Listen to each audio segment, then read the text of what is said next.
जय हिंद दोस्तों, आप सभी का राठौर ब्रदर्स चैनल पे हार्दिक स्वागत है भाई। सेट बहुत दिन से रुक गया था इधर, कुछ दिन से कारणों से, है ना।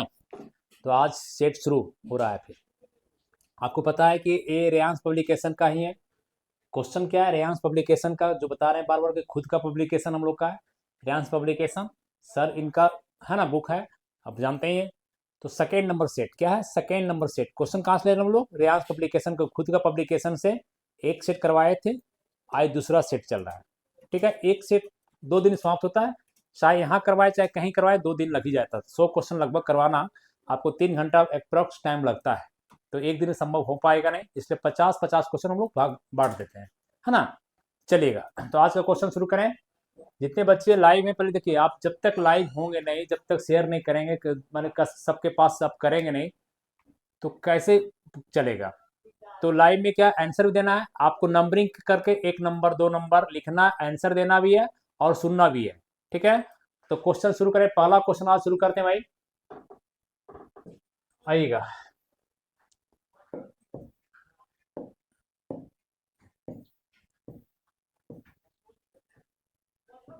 यहाँ देखेंगे नंबर 1 क्वेश्चन है ना। पहला नंबर क्वेश्चन देखिए, कह रहा है मनुष्यों को रक्तचाप ब्लड प्रेशर जो मापते हैं, ब्लड प्रेशर रक्तचाप को मापने के लिए निम्नलिखित में से किस उपकरण का प्रयोग करते हैं। बीपी जो लगाते हैं उसका नाम क्या है। आप कमेंट करके बताएं कि उसका नाम क्या है। गैल्वेनोमीटर, डायोप्टर, ब्लड मीटर, स्फैग्नोमेनोमीटर, क्या है। सिंपल क्वेश्चन है, अगर कोई बच्चे हैं लाइव, दूसरे बच्चे हैं तो उसको जवाब दीजिए आप कि क्या होगा। ब्लड प्रेशर नापने का क्या, ब्लड प्रेशर किससे मापते हैं, बीपी क्या मापते हैं, उस मापक का नाम क्या है। जवाब देंगे या हम ही जवाब दें। आप जवाब देंगे कि आप शांत रहेंगे। अभी भी शांत रहने का समय, अब सभी जो भी बच्चे देख रहे हैं वो शांत रहने का समय नहीं, आपको जवाब देने का समय आ गया है ना। तो सबको पता होगा कि ये स्फैग्नोमेनोमीटर क्या होता है। स्फैग्नोमेनोमीटर से बीपी नापते हैं। आपकी बीपी हम लोग क्या था, मनुष्य का बीपी सिस्टोलिक और डायसिस्टोलिक जो होता है आपको 120/80। नॉर्मल बीपी क्या है, 120/80 है। ठीक है, गैल्वेनोमीटर से इस पे क्या मापते हैं, गैल्वेनोमीटर से आपका आमीटर का, ये आपका क्या विद्युत का जो धारा होता है वो मापा जाता है। ये डायोप्टर क्या है सर, ये डायोप्टर से आपको जो है लेंस की क्षमता, इसे क्या करते हैं, लेंस की क्षमता कहते हैं, लेंस की क्षमता है ना, लेंस की क्षमता का मापक होता है डायोप्टर। लेंस की क्षमता, क्योंकि बताया कि डी बराबर 1/f होता है। क्या होता है, डी बराबर 1/f, डी बराबर 1/f होता है ना। तो डायोप्टर आपको क्या है, लेंस की क्षमता, फोकस दूरी जो है इन्वर्सल प्रोपोर्शनल होता है। ठीक, नेक्स्ट चलेंगे। उतना टाइम देंगे तो फिर आपको बहुत लग जाएगा टाइम। करे स्वतंत्र, अब जो टीचर करवा रहे हैं 50 क्वेश्चन, उनको 3 घंटा लग जाता है। अब देखेंगे, उनसे तुलना करेंगे कि बहुत फास्ट बोलते हैं सर, बहुत फास्ट करते हैं। तो 50 क्वेश्चन कराने में हमको 3 घंटा चाहिए, फिर 4 घंटा चाहिए। तो हम लोग को 1.5 घंटा, 1.25 घंटा, 1.5 घंटा में कर देना है। ठीक है, 50 क्वेश्चन। एक स्वतंत्र बंगाल राज्य की स्थापना किसने की थी। अब कह रहा है स्वतंत्र बंगाल जो हुआ था, आपको पता है कि जब औरंगजेब की मृत्यु हुई थी, औरंगजेब की मृत्यु मैंने मुगल शासक की मृत्यु होने के बाद, मुगल शासक जब कमजोर हो गया, उत्तर मुगल काल शासक जो मुअज्जम बना बहादुर शाह प्रथम के बाद, ये औरंगजेब की मृत्यु जो होते है आपको 1707 में मृत्यु होती है, औरंगजेब की मृत्यु होती है। उसके बाद जो शासक होता है उसके समय में सभी राज्य अपने क्या होता है, स्वतंत्र हो जाते हैं, स्वतंत्र होना शुरू हो जाते हैं। जैसे कि आपको सबसे पहले मोहम्मद शाह रंगीला जो था, मोहम्मद शाह रंगीला के समय में आपको मोहम्मद शाह रंगीला जिसे रंगीला कहते हैं, मोहम्मद शाह रंगीला भी कहते हैं, मोहम्मद शाह रंगीला, इसका शासन काल क्या था, 1719 से 1748 तक। इसके समय में बहुत सारे राज्य स्वतंत्र हो गए, उसमें से एक राज्य बंगाल भी है। बंगाल 1717 में बंगाल स्वतंत्र हुआ था। मुर्शिद कुली खां, कौन किया था, मुर्शिद कुली खां, कौन था, मुर्शिद कुली खां ने आपको, मुर्शिद कुली खां स्वतंत्र हुआ था। इसके बाद कौन था, सुजाउद्दीन। इसके बाद बंगाल का नवाब कौन बना, सुजाउद्दीन। कौन बना, सुजाउद्दीन बना, है ना। और फिर कौन बना, सरफराज खां। कौन बना, सरफराज खां। कौन बना, सरफराज खां। इतना आपको याद रहेगा। फिर आपको अलीवर्दी खां, क्या करेंगे, अलीवर्दी खां। कौन बना, अलीवर्दी खां। कौन बना, अलीवर्दी खां। तो आपको अलीवर्दी खां, तो इतना नहीं अगर याद रहता है तो आप कह सकते हैं कि दोनों हटा सकते हैं, है ना। इस सबको हटा दीजिएगा, डायरेक्ट आ जाइएगा अलीवर्दी खां। मुर्शिद कुली खां के बाद आपको अलीवर्दी खां आ गए। अलीवर्दी खां का आपका बेटी 3 गो था, बेटी में एक बेटी अलीवर्दी खां का ही आपको कौन, सिराजुद्दौला बना। उसका जो आपका नाती सिराजुद्दौला, बेटी का से आपको सिराजुद्दौला कौन बना, सिराजुद्दौला बंगाल का नवाब बना। सिराजुद्दौला के बाद बंगाल का नवाब, इसको हटा करके पलासी का युद्ध हुआ तो मीर जाफर बना। कौन बना, मीर जाफर, फिर इसे हटाकर कौन बना, मीर कासिम। कौन बना, मीर कासिम, क्योंकि मीर जाफर को रॉबर्ट क्लाइव का गधा भी कहते हैं। मीर जाफर प्लासी के युद्ध में सिराजुद्दौला प्लासी के युद्ध में पराजित हुआ था 1757 में, प्लासी का युद्ध में हरा दिया था, इसको मार हत्या कर दी गई थी। और फिर मीर जाफर, तो ये क्रम याद रखेंगे, पहले सिराजुद्दौला, फिर मीर जाफर, फिर मीर कासिम, और फिर से फिर बना मीर जाफर, फिर से कौन बना, फिर मीर कासिम को हटाकर बनाया मीर जाफर को। किसको बनाया, मीर जाफर को। तो ये क्रम आप एग्जाम में देता है सजाने के लिए। ये जो चार देख रहे हैं आप क्रम, चार गो ये देख रहे हैं सजाने देता है, ठीक है, तो ये आपको याद रखना पड़ेगा, ठीक। तो चलेगा, तो आपने देखे स्वतंत्र बंगाल राज्य की स्थापना कौन किया था, तो मुर्शिद कुली खां। कौन किया था, मुर्शिद कुली खां। मुर्शिद कुली खां के समय राजधानी आपको क्या था, राजधानी था ढाका। राजधानी कहाँ था, ढाका। ढाका से राजधानी फिर कहाँ बनाया, मुर्शिदाबाद। कहाँ बनाया, मुर्शिदाबाद, है ना। ढाका से राजधानी कहाँ, मुर्शिदाबाद। और फिर मीर कासिम कहाँ बना दिया, मीर कासिम, मीर से मीर कासिम मुंगेर बना दिया। तो ये क्रम याद रखेंगे, ढाका से राजधानी मुर्शिदाबाद कौन किया, मुर्शिद कुली खां किया। और मुंगेर कौन बनाया, तो मीर कासिम। कौन बनाया, मीर कासिम। कौन बनाया भाई, मीर कासिम, ठीक। चलिए क्लियर। तो अलीवर्दी खां भी जान रहे हैं, एक गिरिया का युद्ध लड़ा था। अलीवर्दी खां गिरिया का युद्ध लड़ा था। और गिरिया युद्ध में 1740 में ये आपको बंगाल का नवाब बना, 40 से 56 तक। सरफराज खां भी वहीं का था। सुजाउद्दीन, पहले मुर्शिद कुली खां, फिर सुजाउद्दीन, फिर सरफराज खां, फिर अलीवर्दी खां। अगर सजाना रहेगा चारों सजा सकते हैं आप, ठीक है। नेक्स्ट चलेगा, नंबर 3 आइएगा, ये हिंदी पूछा हुआ है। संतोष शब्द है, कौन सा इसमें उपसर्ग है। अब देखिए इसका संधि विच्छेद जो करेंगे तो सम जोड़ तोष आएगा। क्या आएगा, सम जोड़ तोष, है ना, सम जोड़ तोष। आपको पता है उपसर्ग किसे कहते हैं, जो किसी शब्द के पहले लग जाए। उपसर्ग कहते हैं किसी शब्द के पहले लगकर उस शब्द के नाम अर्थ में परिवर्तन कर दे, उसे उपसर्ग कहते हैं। अगर कहता है प्रत्यय किसे कहते हैं, तो प्रत्यय कहते हैं, प्रत्यय, प्रत्यय जो लगता है किसी शब्द के बाद में, कहाँ लगता है, किसी शब्द के बाद में लगता है, ठीक है। 2 पॉइंट। 3 का बी बिल्कुल सही है। कौन सा उपसर्ग है, सम, सम बिल्कुल सही। गुड मॉर्निंग, गुड मॉर्निंग, बिल्कुल सही।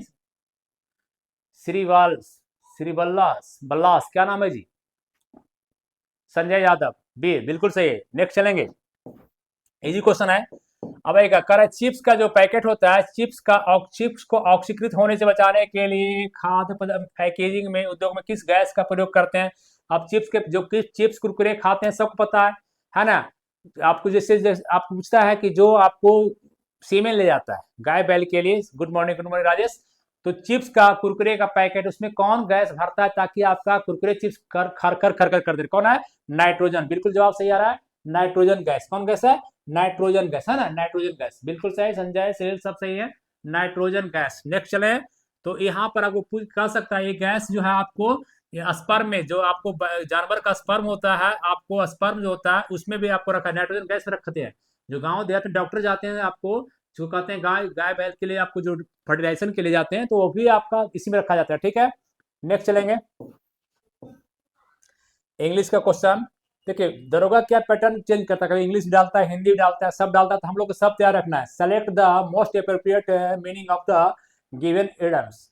करा सेलेक्ट द मोस्ट अप्रोप्रिएट, जो आपका मोस्ट अप्रोप्रिएट मीनिंग है इसका, किसका, एक ग्रीन हॉर्न का, एक ग्रीन हॉर्न का। ये क्या मतलब है, एक ग्रीन हॉर्न मतलब क्या होता है, मतलब हरा घोड़ा क्या है, ग्रीन हॉर्न क्या है बताएंगे। ग्रीन हॉर्न का मतलब क्या होता है, मतलब एक मुहावरा है, एडम्स है ना, एडम्स से देख रहे लिख रहा। ग्रीन हॉर्न का मतलब ऐसा व्यक्ति जो गधा कह सकते हैं, जिसको जिसको अपने खुद का डिसीजन लेने का पावर नहीं है, वही बात है। यहाँ कर रहा है अनएडुकेटेड पर्सन, मान बिना अशिक्षित व्यक्ति, आप तो नहीं हो। अनएक्सपीरियंस, कोई एक्सपीरियंस नहीं, जो कह देगा सुन लेगा। क्लीवर, चतुर नहीं, चतुर तो बिल्कुल नहीं। अस्किल मतलब चतुर होता है, नहीं, अस्किल नहीं, अस्किल नहीं। तो कौन होगा, ये दोनों में से होगा, कौन होगा, ये दो में से होगा, बताएंगे आप लोग। जितने बच्चे लाइव जल्दी शेयर करें, जल्दी बताइएगा, जल्दी सा शेयर करें चैनल को, ताकि चैनल गर्द अपने मुकाम पहुंचे। क्या होगा, ये ग्रीन हॉर्न का मतलब क्या होता है, अनएक्सपीरियंस, बिना अनुभव का व्यक्ति, है ना, बिना अनुभव। एक आपको याद हो गया, एक ग्रीन हॉर्न। अब जिसको बनाना है, देखो लड़की लोग क्या, लड़का लोग को ग्रीन हॉर्न बना लेती है, तो ग्रीन हॉर्न बोल देंगे, गधा लोग अनएक्सपीरियंस। चलिए ठीक आइएगा। पुस्तकों लेखकों का कौन सा मेल सही नहीं है, कौन सा पुस्तक लेख, कामयानी, कामयानी जयशंकर प्रसाद का बिल्कुल सही है। यामा महादेवी वर्मा का बिल्कुल सही है भाई। कुरुक्षेत्र का रहा है कि रामधारी सिंह दिनकर, बिल्कुल सही है। राष्ट्रकवि थे रामधारी सिंह दिनकर भी थे राष्ट्रकवि, इनका भी सही है। तीनों बुक आप बताएंगे, नंबर देख बताएंगे, जो बताएंगे नंबरिंग करके भाई, जब भी लिखेंगे नंबर लिखेंगे, इसके बाद नंबर ए करना है कि बी करना है, जो भी लिखना है आपको ऐसे नंबरिंग करके लिखना है। जल्दी बताएंगे, टाइम नहीं देना, एकदम फटाफट। 6 का श्रीवाला, बिल्कुल सही है। श्रीवाला करे मधुशाला, अरे भैया मधुशाला कौन नहीं जानता है कि मधुशाला दारू पिया या पिया है। मधुशाला में सिर्फ दारू नहीं होता है, मधुशाला मतलब क्या होता है, शराबी। ऐसा नहीं कि वहां पर आपको इसको कौन लिखे, रामधारी सिंह दिनकर नहीं, ये फनीश्वर राज नहीं, किनका है ये है आपका अमिताभ बच्चन का, हरिवंश राय बच्चन, उनके पिता का हरिवंश राय बच्चन, हरिवंश राय बच्चन का बुक है भाई, हरिवंश राय बच्चन का बुक है ना, मधुशाला मधुशाला। हाँ बिल्कुल सही लिख रहे हैं, नहीं लिख रहे हैं संजय यादव, हरिवंश राय बच्चन। चलिए बहुत अच्छा बच्चा, स्मार्ट बच्चा सब है। तो नेक्स्ट चलिएगा, रेयांश पब्लिकेशन कहीं है। यहाँ देख क्वेश्चन देखिएगा, निम्नलिखित में कौन सा भारत के सबसे लंबे समय तक सेवारत मुख्य न्यायाधीश रहे हैं। सबसे लंबा, अब देखिए सबसे लंबा तो सबसे कम भी, एक दो बात आपको, अगर सबसे लंबा दिन कौन रहा, मुख्य चीफ जस्टिस जो है, अभी अभी बताइएगा, अभी चीफ जस्टिस बने सूर्यकांत, कौन बने हैं, सूर्यकांत, भारत के चीफ जस्टिस बने, हिसार जिला हरियाणा के हैं, पूरे गांव उनका उत्सव मनाया गया। भारत के चीफ जस्टिस सीजीआई बने, चीफ जस्टिस ऑफ इंडिया, ये कब बने, कैमे नंबर पे बताएंगे, थोड़ा सा नंबर बताएंगे आप इसका, इनका नंबर बताएंगे, आपका काम बताना नंबर, है ना। अब हम कह रहे हैं कि सबसे ज्यादा दिन तक, सबसे कम दिन तक, सबसे ज्यादा दिन, सबसे कम रहे कमल नारायण सिंह, सबसे कम समय तक चीफ जस्टिस, सबसे कम दिन, सबसे कम दिन 1991 में रहे हैं, आपको 91 में मात्र मैंने 17 दिन रहे, सबसे कम दिन मात्र 17 दिन रहे हैं। सबसे कम दिन रहने वाले कौन है, कमल नारायण, क्लियर है। अब सबसे जन बिल्कुल चंद्रचूड़, बाई बाई भी चंद्रचूड़ कौन है, 78 से रहे 85 तक, 7 साल रहे सबसे अधिक दिन तक, बिल्कुल सही है, चंद्रचूड़ साहब, है ना, सबसे अधिक दिन तक रहेंगे, सबसे अधिक दिन, है ना, 1978 से 85 तक, ठीक है, बहुत अच्छा। नेक्स्ट,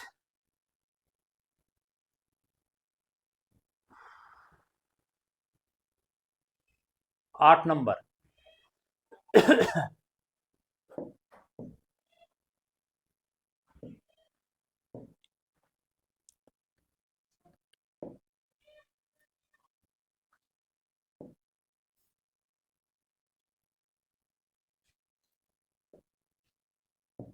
चलिए बताइएगा, 8 नंबर बताइएगा, महात्मा गांधी राष्ट्रीय ग्रामीण रोजगार गारंटी योजना, मैंने मनरेगा की बात कर रहा है, किसका बात कर रहा है, मनरेगा की बात कर रहा है। पहले आपको बताया कि नरेगा 2005 में आया था, 2006 में लागू हुआ था नरेगा, आपको इसका नाम मनरेगा कब हुआ, 2009 में हुआ, सब पता है, इसका 100 दिन का गारंटी काम देता है, कितना वेतन मिलता है सब पता है। अब आएगा करेक्ट, कौन सा कथन सही नहीं है, कौन सा कथन सही नहीं है, आप बताएंगे। राष्ट्रीय ग्रामीण रोजगार गारंटी अधिनियम 2 अक्टूबर से लागू हुआ, पहला बात बोला है। नेक्स्ट, इसका मुख्य उद्देश्य प्रत्येक ग्रामीण परिवारों के कम से कम एक सदस्य को कम से कम 100 दिन की गारंटी देना, रोजगार देना, यदि वह व्यक्ति अकुशल शारीरिक कर्म करने की इच्छुक है, बिल्कुल सही बात है। नेक्स्ट क्या करें, सी नंबर, सी नंबर बताएंगे,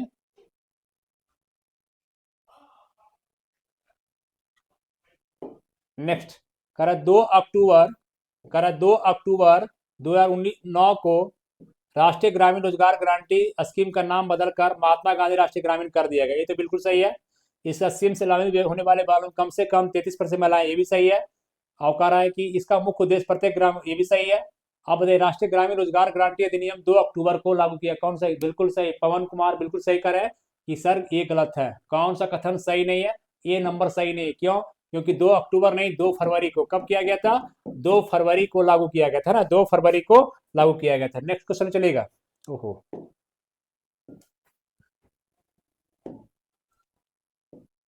आइएगा, अभी रीजनिंग है, बताइएगा,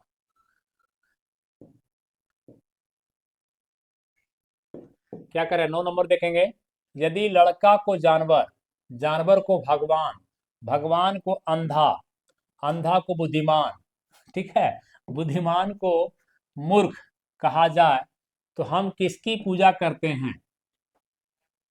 हम किसकी पूजा करते हैं, बताइएगा। किसकी पूजा करते हैं, जल्दी जवाब देंगे जल्दी। किसकी पूजा करते हैं?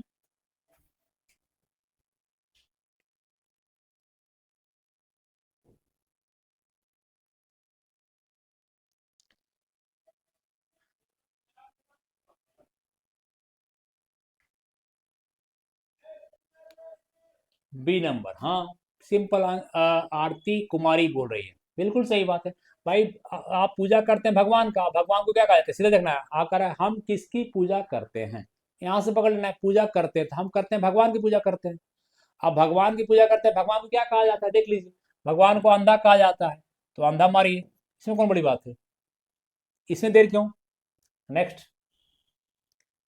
करा है Bihar Samajwadi party, socialist party Samajwadi पर जयप्रकाश थे का 1931 में, कब किया गया, 31 में। एक जीके ही बन गया। बिहार समाजवादी पार्टी का है ना, आपको सोशलिस्ट पार्टी जो 1923 में स्वराज पार्टी की स्थापना हुई थी, यहाँ पर सोशलिस्ट पार्टी का गठन किया था, कौन किया था, बिहार समाजवादी पार्टी की स्थापना कौन किया था, फूलन चंद तिवारी और राजेंद्र प्रसाद, राजेंद्र बाबू तो थे नहीं, फूलन प्रसाद वर्मा और जयप्रकाश, जेपी वाले सही है, जयप्रकाश नारायण थे बिल्कुल है, और फूलन प्रसाद वर्मा है ना। जयप्रकाश नारायण के बारे में पता ही है।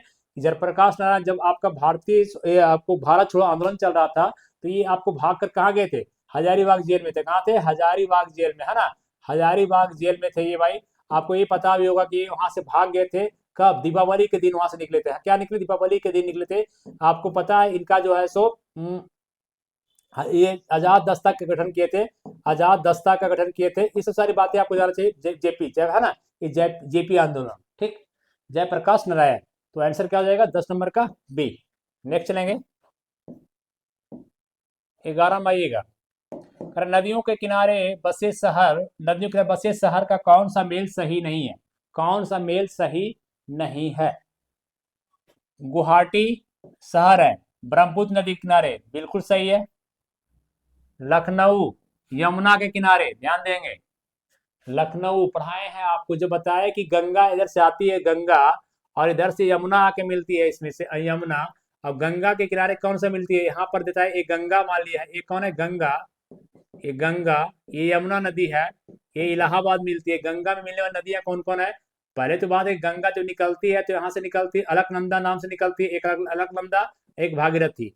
और जब ये नदियां मिलती है यहाँ पे आपको देवप्रयाग में, यहाँ देवप्रयाग से गंगा इधर आती है, तो यहाँ रामगंगा, यहाँ गोमती मिलती है। कौन मिलती है, गोमती नदी, कौन है, गोमती। फिर घाघरा, कौन है, घाघरा। फिर गंडक, फिर बूढ़ी गंडक, बागमती, कोसी, है ना। फिर महानंदा, ऐसे मिल जाती है। तो ये रामगंगा, ये रामगंगा, इसी पर आपका जिम करेक्ट पार्क है। ये गोमती के पास ही आपको लखनऊ है और जौनपुर है। कौन है, लखनऊ और जौनपुर। तो गोमती किनारे है, तो यहाँ पर लखनऊ और जमुना दे दिया, तो आपका यही गलत है। कौन सा सही नहीं है, ये सही नहीं है, ठीक है। कोटा चंबल के पास सही है, हैदराबाद मूसी, पूछता एग्जाम में हैदराबाद कहाँ है, मूसी के पास सही है। नेक्स्ट चलेगा, निम्नलिखित विचार कीजिए, निम्नलिखित पर विचार कीजिए। बुद्ध में देवोत्तरावरण, बोधिसत्व के पथ पर चलना, मूर्ति उपासना तथा अनुष्ठान करना, करेक्ट, कौन विचार करना है, उपयुक्त में से कौन सी विशेषता महायान, है ना, महायान बौद्ध मत की नहीं है। अब आपको समझना पड़ेगा पहली बात कि हीनयान महायान क्या है। आपको पता है कि बौद्ध चतुर्थ बौद्ध संगति में, आप ऐसे तो द्वितीय में बट गया था, महासंगिका, और जैसे देखिए 4 बौद्ध संगति हुई थी, सबको पता होना चाहिए बात का कि बौद्ध संगतियां कितनी हुई थी, 4।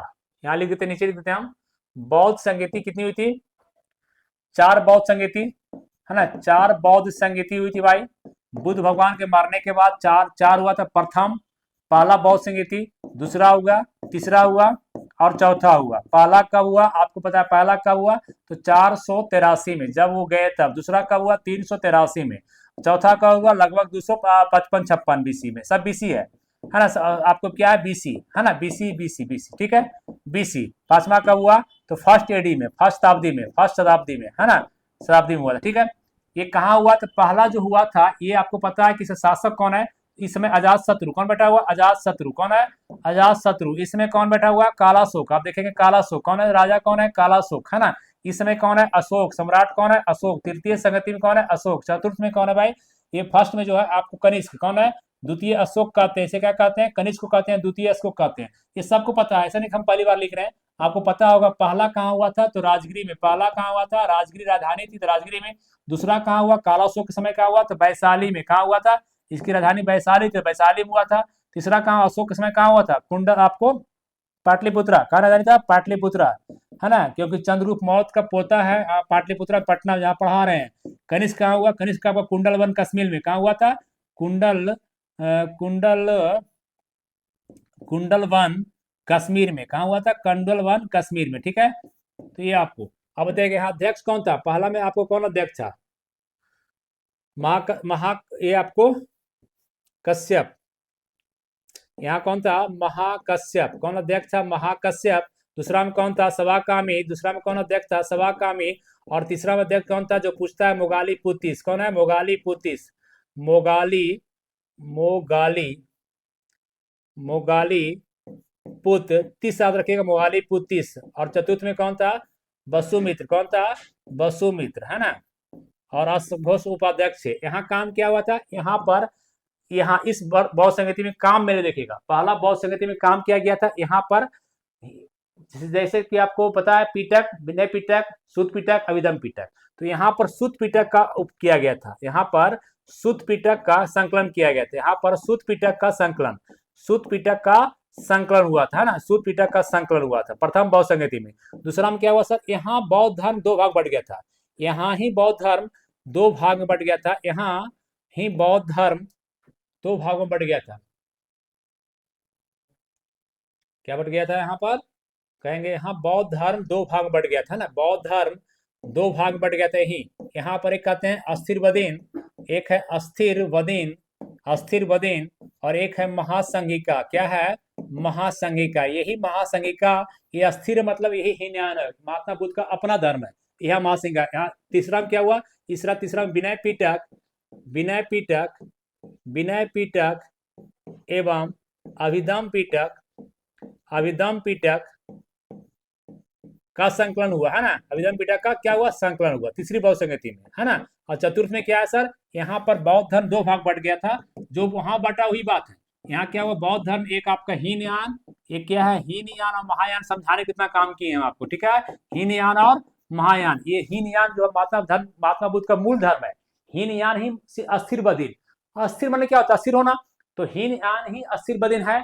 और ये महायान कौन है? जिसमें भगवान को बुद्ध मान लिया गया। भगवान को बुद्ध नहीं, भगवान को भगवान माने बुद्ध को भगवान मान लिएगा। मूर्ति पूजा शुरू हो गया, माने सारे कलिष्ठता, सारे ढोंगी शुरू हो गए महायान में।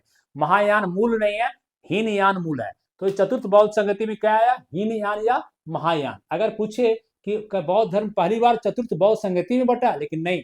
आप कहेंगे द्वितीय बौद्ध संगति जो हुआ था कालाशोक के समय, वही बौद्ध धर्म दो बार बट गया था। वहां नाम क्या था? अस्थिर बदीन और महासंघिका।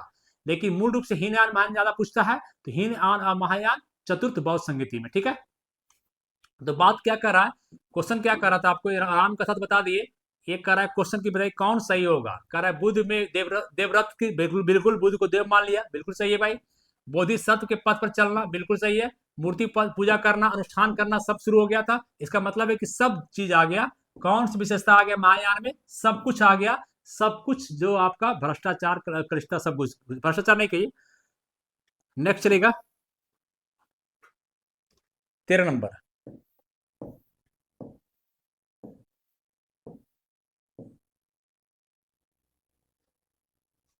आइएगा, जवाब देंगे। कह रहा प्रकाश के वेग, प्रकाश का जो वेग है 3 × 10⁸ मीटर प्रति सेकेंड, प्रकाश का जो वेग है पर तापमान का क्या प्रभाव पड़ता है? टेम्परेचर का क्या प्रभाव पड़ता है?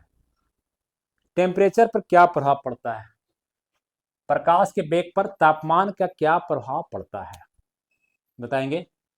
बढ़ता है, घटता है, अनंत रहता है, समान रहता है? जवाब दीजिएगा। जब प्रकाश का लाइट चलता है तो आपको उसका, जिसे बात है कि जब वैक्यूम में चलता है, जब आपका वायुमंडल से पहले है तो प्रकाश का वेग तो समान रहता है सब जगह। कह रहा है तापमान, जैसे जैसे तापमान बढ़ेगा तो लाइट क्या होगा? अगर मान ले कि प्रकाश का वेग क्या होगा, जिसमें कि ठंडा का मौसम है भैया, तो प्रकाश का लाइट क्या होगा, कम देर में पहुंचेगा, जल्दी पहुंचेगा। तो आप बताएंगे क्या होता है, जवाब दीजिएगा। तापमान अगर टेम्परेचर बढ़ गया तो आपका प्रकाश का वेग पर क्या प्रभाव पड़ेगा, जवाब दीजिए जल्दी। नंबर 13, 13 नंबर जवाब दीजिए 13 का।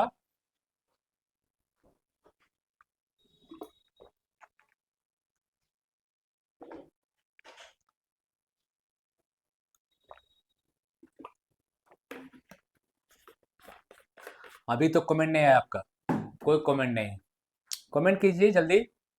कौन जवाब दीजिएगा, बढ़ाइएगा प्रकाश का वेग कि घटाइएगा कि कुछ नहीं कीजिएगा, समान रहा छोड़ दीजिएगा कि अनंत कीजिएगा।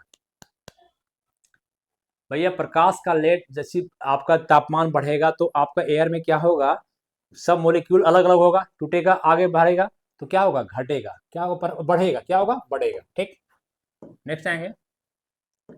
जो हवा हम सांस के द्वारा, मतलब जो आपको ब्रेथ लेते हैं, जो आप श्वास लेते हैं, श्वास के द्वारा लेते हैं, वह गैसों का एक मिश्रण है, उसमें आपको कार्बन डाइऑक्साइड, ऑक्सीजन सब मिला हुआ है ना। इस मिश्रण में निम्नलिखित में कौन सी गैस प्रतिशत में सबसे अधिक है, कौन सा गैस सबसे ज्यादा अंदर जाता है, हमारे अंदर जाता है। तो भैया जो वायुमंडल में ज्यादा रहेगा, नाइट्रोजन कितना परसेंट है, 78, तो सबसे ज्यादा जाएगा ही 78% ही है, तो 78 जाएगा परसेंट। ऑक्सीजन कितना, लगभग 21%, 20 आपको, तो लगभग 21% है। कार्बन डाइऑक्साइड कितना, 0.03% है ना। तो ये ओजोन कितना, 0.3% है। जो जितना आपको जो जाता है सबसे ज्यादा कौन, नाइट्रोजन जाएगा। ठीक है, इनहेल करते हैं नाइट्रोजन ज्यादा, और नाइट्रोजन निकलता है सब 78% निकल जाता है। जितना लेते हैं उसका कोई काम शरीर में नहीं है, उतना ही निकल जाता है 78%। ऑक्सीजन लेते हैं 21%, ऑक्सीजन का खपत हो जाता है। ऑक्सीजन लेते हैं 21%, लेकिन छोड़ते कितना है, अगर बाहर निकालने की बात करेगा तो बाहर निकलता है लगभग 16%। 5% कहाँ गया सर, खपत हुआ सेल में, कोशिका में। अगर कार्बन डाइऑक्साइड लेते हैं आप इतना परसेंट, लेकिन निकलता कितना है, वो 4%, ज्यादा निकलता है। जो गैस छोड़ते हैं CO2, कार्बन डाइऑक्साइड, CO2 आपको निकलता है ज्यादा, लेते हैं कम लेकिन छोड़ते हैं ज्यादा। ठीक है, नेक्स्ट चलेगा।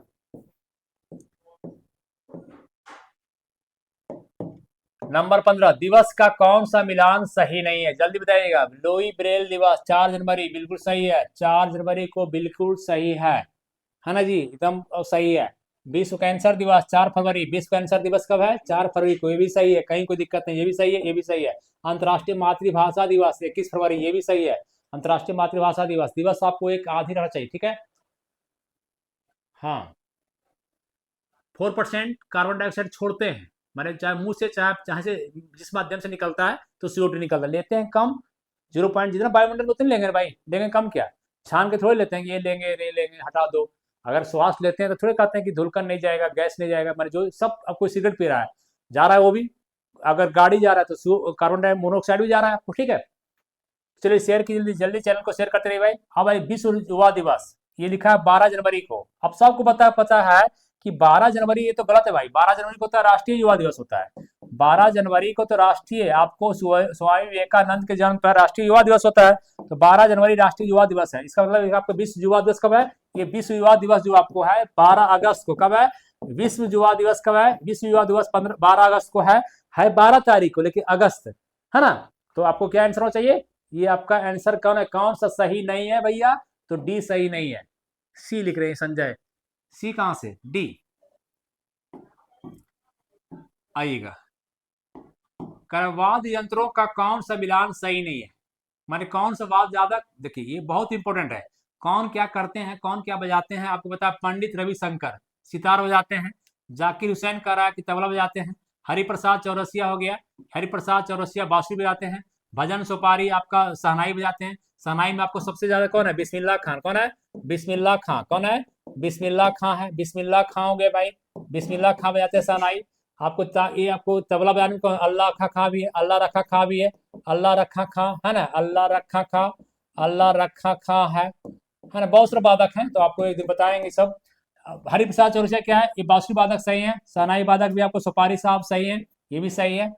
पंडित रविशंकर, पंडित रविशंकर क्या बजाते हैं, ये सितार वादक हैं या नहीं, जवाब दीजिएगा।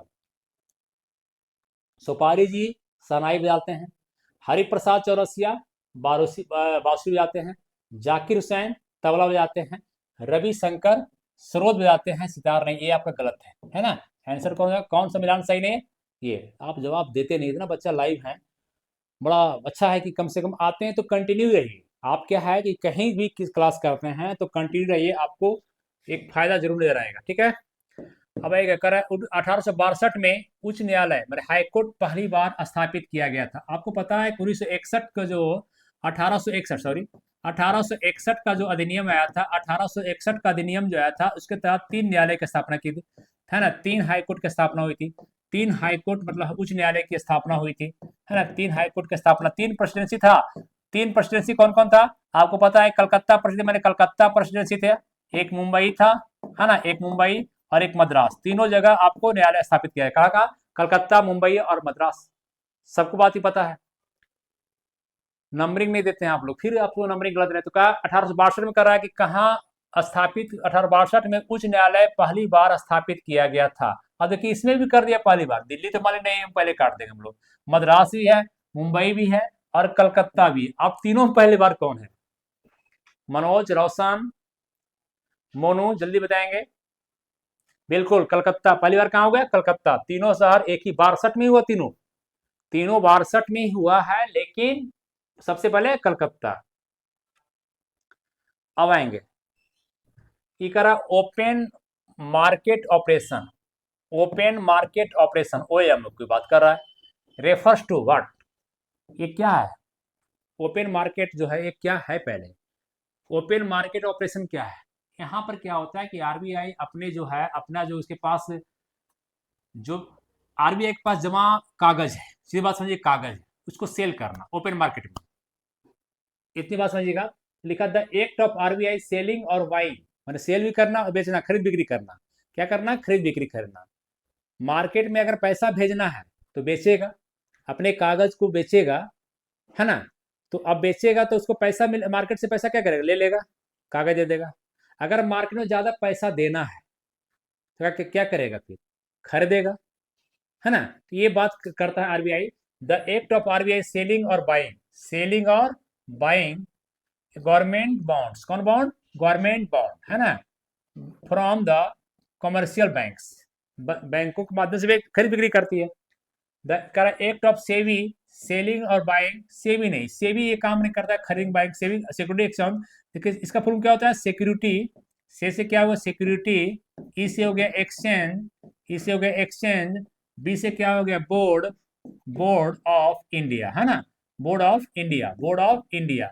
सेवी की स्थापना आपको पता है कि सेवी की स्थापना शिवरामन समिति, कौन समिति? शिवरामन समिति की रिपोर्ट पर, इसका भी और नवार्ड का भी। शिवरामन समिति के रिपोर्ट पर सेवी की स्थापना कब हुई थी? अब 1988 में। कब हुई थी? 1988 में, 1988 में। सेवी का मुख्यालय का मुंबई, सबको पता है। सेवी क्या करता है? शेयर मार्केट कंट्रोल करता है। क्या करता है? शेयर बाजार को कंट्रोल करता है, नियमित करता है, ठीक है। तो बी नहीं होगा, ये नहीं। Buying and selling of the products in the open market, no, open market नहीं। ये आपका सिर्फ आरबीआई कमर्शियल बैंकों के माध्यम से खरीद बिक्री करती है, ठीक है। ये नंबर 19 का 18 19 चलेगा आप लोग हो। अरे उड़ रहे हैं आप लोग भाई, हमको पीछे छोड़ दीजिएगा। चलेगा। एक बंदूक से दागी गई गोली किस कारण से खिड़की के कांच में एक छोटा सा छिद्र बनाती है? कह रहा है कि किस कारण से, माने ये कहते हैं कि न्यूटन का first law, second law, third law पढ़ते हैं ना। हाँ, जड़त्व का सिद्धांत, है ना। जो आदमी मान ले कि कहीं पर आप खिड़की मारे तेजी से गोली, तो उस भाग में जहाँ गोली लगा वो आपका मोशन में आ गया और निकल गया, बाकी सब अपने जड़त्व का नियम कर अपना स्थिर रहा। जड़त्व का नियम क्या कहता है? जो वस्तु जिस अवस्था में रहता है उसी अवस्था में रहना चाहता है। न्यूटन का फर्स्ट लॉ है ना, न्यूटन का ये फर्स्ट लॉ, न्यूटन का फर्स्ट लॉ है ना, न्यूटन का फर्स्ट लॉ सबको पता है। सेकेंड लॉ से क्या निकलता है? फार्मूला निकलता है, एफ बराबर एम ए निकलता है। और थर्ड लॉ क्या करता है? ये सेकेंड लॉ हो गया। और थर्ड लॉ क्या कहता है? एक्शन टू रिएक्शन, क्या कहता है? एक्शन टू रिएक्शन कहता है, ठीक है। न्यूटन एक क्रिया प्रतिक्रिया, न्यूटन का थर्ड लॉ, न्यूटन का क्या है? न्यूटन साहब का थर्ड लॉ, न्यूटन साहब का थर्ड लॉ हो गया। ये आवेग है ना, आवेग कहते हैं। मोमेंट, मोमेंट आवेग, बल लगाना, कम समय में बल लगाना आवेग कहा जाता है। तो जड़त्व का नियम क्या होगा? जड़त्व का नियम, ठीक। ए वाले बी क्यों करे? आवेग कर रहे हैं, नहीं नहीं, आवेग नहीं, रोशन आवेग नहीं भैया। नेक्स्ट आएंगे, नंबरिंग देकर आंसर देंगे, ऐसे पता ही नहीं चलेगा क्या बोल रहे हैं आप। यहाँ आइएगा, चंपारण चलिएगा, चंपारण माने बिहार, जहाँ गांधी जी आए थे। चंपारण के किसान नेता पंडित राजकुमार शुक्ल जो है, राजकुमार शुक्ल ने, पंडित का किसान नेता थे, ने लखनऊ में कांग्रेस के 31वें अधिवेशन के दौरान महात्मा गांधी को चंपारण आने का न्योता दिया था। सब लिख दिया कौन? 31वें अधिवेशन में। यह अधिवेशन साल 1916 में हुआ था। अब जोड़ लीजिए, 85 में कांग्रेस का स्थापना कब हुई? कांग्रेस का स्थापना पता है 28 दिसंबर 1885 को, 28 दिसंबर 1885 को कांग्रेस की स्थापना हुई थी। कांग्रेस की स्थापना हुई थी, इंडियन नेशनल कांग्रेस की स्थापना हुई थी, है ना। संस्थापक कौन थे? ए ओ ह्यूम थे। संस्थापक कौन थे? आपको पता है संस्थापक कौन थे? संस्थापक आपको ए ओ ह्यूम थे। ये आप कहाँ के थे? स्कॉटिश थे। कहाँ थे? स्कॉटिश, स्कॉटलैंड के व्यक्ति थे। ये आपको असैनिक पद पर थे, आईएएस थे, आईसीएस करते थे उसमें, यहाँ थे। ये संस्थापक है। कांग्रेस की स्थापना हुई। कांग्रेस किसका? डफरिन के दिमाग का उपज है। कांग्रेस का आपको प्रथम जो अधिवेशन हुआ था वो 1885 में। आपको अध्यक्ष कौन थे? प्रथम अधिवेशन कौन थे? W C Banerjee. कौन थे? W C Banerjee. और दूसरा का दादा भाई नेहरू जी। दूसरा कौन थे? नेहरू जी थे। और तीसरा का कौन थे? तैयब जी। तीसरा का पहला मुस्लिम अध्यक्ष कौन थे? तैयब जी थे। तैयब जी। चौथा कौन था? जॉर्ज ईल। चौथा कौन था? जॉर्ज ईल। पहला अगर पूछे आपका यूरोपियन, तो पहला यूरोपियन कौन था? पहला अंग्रेज कहिए। पहला अंग्रेज जॉर्ज ईल था। चौथा में पहला मुस्लिम कौन था? पहला मुस्लिम बदरुद्दीन तैयब जी। पहला मुस्लिम बदरुद्दीन तैयब जी। और नेहरू जी। पहला पारसी कौन थे? पहला पारसी धर्म के कौन थे? नेहरू जी। 85 में थे ये 86 में हो गया, 86 हो गया, ये 87 हो गया भैया। और ये क्या हो गया? 1888 में, है ना। 4 अधिवेशन की बात है, ये आपको 85। ठीक है, क्लियर। तो चलेगा। कह रहा है कि अधिवेशन साल 31 में, कहना 31वां। इसमें कौन थे भाई? 1916 में जो लखनऊ में अधिवेशन हुआ था, लखनऊ में इंडियन नेशनल कांग्रेस का अधिवेशन हुआ, यहीं पर राजकुमार शुक्ल ने गांधी को आने के लिए बोला, और गांधी 17 में चंपारण आए थे। तो 16 में यहाँ पर अंबिका चरण मजूमदार कौन थे? अध्यक्ष थे अंबिका चरण मजूमदार। कौन थे? अंबिका चरण मजूमदार। अध्यक्ष कौन थे? अंबिका चरण मजूमदार, है ना। मजूमदार थे अंबिका चरण मजूमदार। तो देखेंगे अंबिका चरण मजूमदार। ठीक, नेक्स्ट।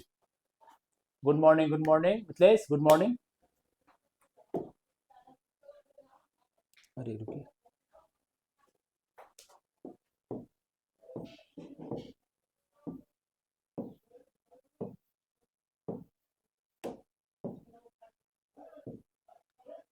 चलिएगा। यहां पूछ रहा है आपसे oil of vitriol. Oil of vitriol किसे कहते हैं? आयल ऑफ विट्रियोल किसे कहा जाता है? कौन रासायनिक, किसका रासायनिक नाम है आयल ऑफ विट्रियोल? किसका रासायनिक नाम है? जवाब देंगे आप लोग सब। मिथाइल अल्कोहल का, सोडियम क्लोराइड का, कैल्शियम हाइड्रोक्साइड का, सल्फ्यूरिक एसिड का। मैंने कह रहा है कैल्शियम हाइड्रोक्साइड CaOH का हॉल्ट हुआ है, कैल्शियम हाइड्रोक्साइड का है। मिथाइल अल्कोहल का कि सोडियम क्लोराइड NaCl का है कि सल्फ्यूरिक एसिड H2SO4 का है? किसका है बताएंगे, किसका नाम है ना। किसका नाम है विट्रियोल? तो सल्फ्यूरिक एसिड का। किसका? सल्फ्यूरिक एसिड का। नेक्स्ट चलेंगे, यहां बताएंगे आप लोग। मगध के निम्नलिखित शासकों में कौन शासक कालक्रम के अनुसार है? सबसे पता है मगध में सबसे पहले कौन था? अगर वंश की बात करेगा तो पहले कौन वंश आया? हर्यक वंश। पहले कौन आया?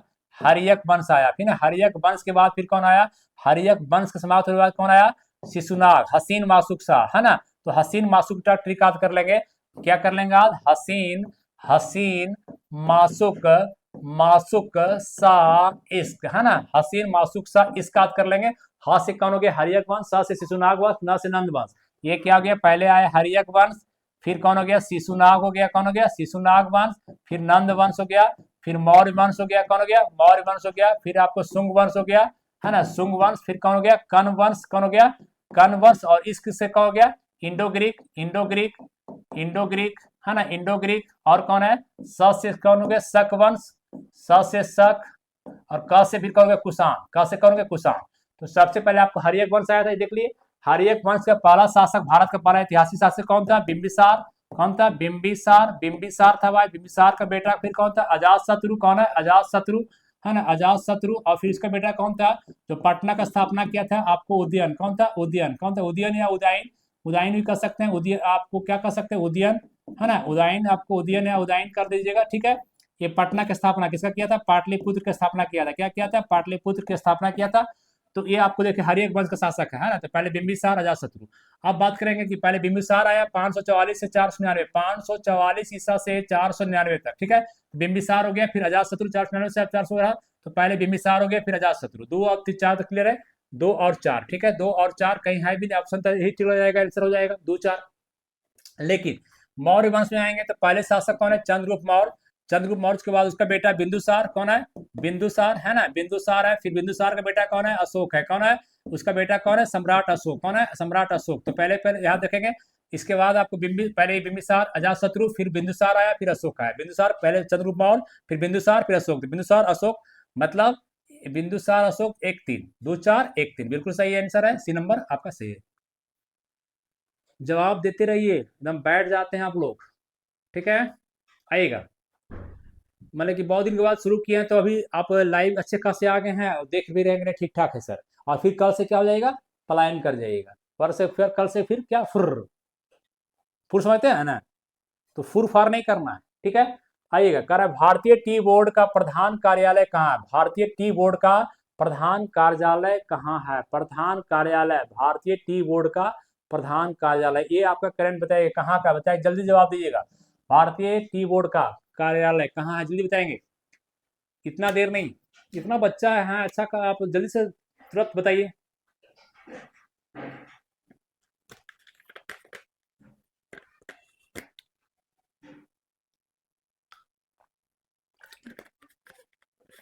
लगातार आप लोग सेट बनाइए, कंटिन्यू करें कि हम लोग जो सेट कर रहे हैं कि आपको यहाँ भी चल रहा है सेट, और यहाँ भी ले रहे हैं, वहां भी, दोनों जगह ले रहे हैं, तो हर जगह सेट बनाइए आप, ठीक है। कौन सा आएगा बताइए, जवाब दीजिएगा। हाँ बिल्कुल, कलकत्ता। कहाँ है? कलकत्ता। सर्च नहीं मारना है, गूगल में सर्च मार के नहीं बोलना है भाई, कलकत्ता। भारतीय टी बोर्ड का, चाय बोर्ड का कहाँ है? कलकत्ता। नेक्स्ट चलेंगे। अब ये बात में चर्चा नहीं करना है, फटाफट भागिए आप, टाइम के अनुसार ही काम हम लोग करना है सब। इनकलाब जिंदाबाद का नारा किसने दिया? इनकलाब जिंदाबाद का नारा किसने दिया बताएंगे हमको। अब हम यहाँ चर्चा करते हैं इनकलाब। अगर बात करेगा सिर्फ इनकलाब, बात कौन किया? अगर मोहम्मद इकबाल की बात करेंगे, इकबाल जो था, मोहम्मद इकबाल जो थे, वो आपको सिर्फ इनकलाब का नारा दिया। क्या दिया था? इनकलाब का नारा दिया था। मोहम्मद इकबाल ने द्वि राष्ट्र का सिद्धांत दिया था। द्वि राष्ट्र का सिद्धांत मतलब द्वि राष्ट्र में क्या हुआ? 2 राष्ट्र का, है ना, एक पाकिस्तान एक इंडिया। तो द्वि राष्ट्र का सिद्धांत कौन दिया? द्वि राष्ट्र का सिद्धांत कौन दिया? मोहम्मद इकबाल। कब दिया था? 1930 में। लेकिन मोहम्मद इकबाल, आप बताएंगे इनकलाब जिंदाबाद का नारा को किसने दिया था? यहाँ पर सुभाष बाबू भी, भगत सिंह है, बाल गंगा, मौलाना हसन महारी। कौन दिया? डी नंबर बता रहे हैं, गोल्डन बॉय दो डी। कोई आपका नंबर 24 का सी भी कर रहे हैं। सी मिथिलेश कुमार कर रहे हैं कि भगत सिंह? और बताइए, रुकेंगे एक मिनट, इस प्रश्न में रुकेंगे क्योंकि हम वेट करेंगे आपका सबके जवाब का, सभी के जवाब का हम वेट करेंगे इसमें। जल्दी बताइए, बहुत टफ क्वेश्चन नहीं है, जल्दी बताइएगा। D number golden Kumar Gupta. माने हसरत मोहानी की बात करें, मौलाना हसरत मोहानी बोल रहे हैं, और एक मिथिलेश सी कर रहे हैं, और लोग कुछ जल्दी बताइएगा।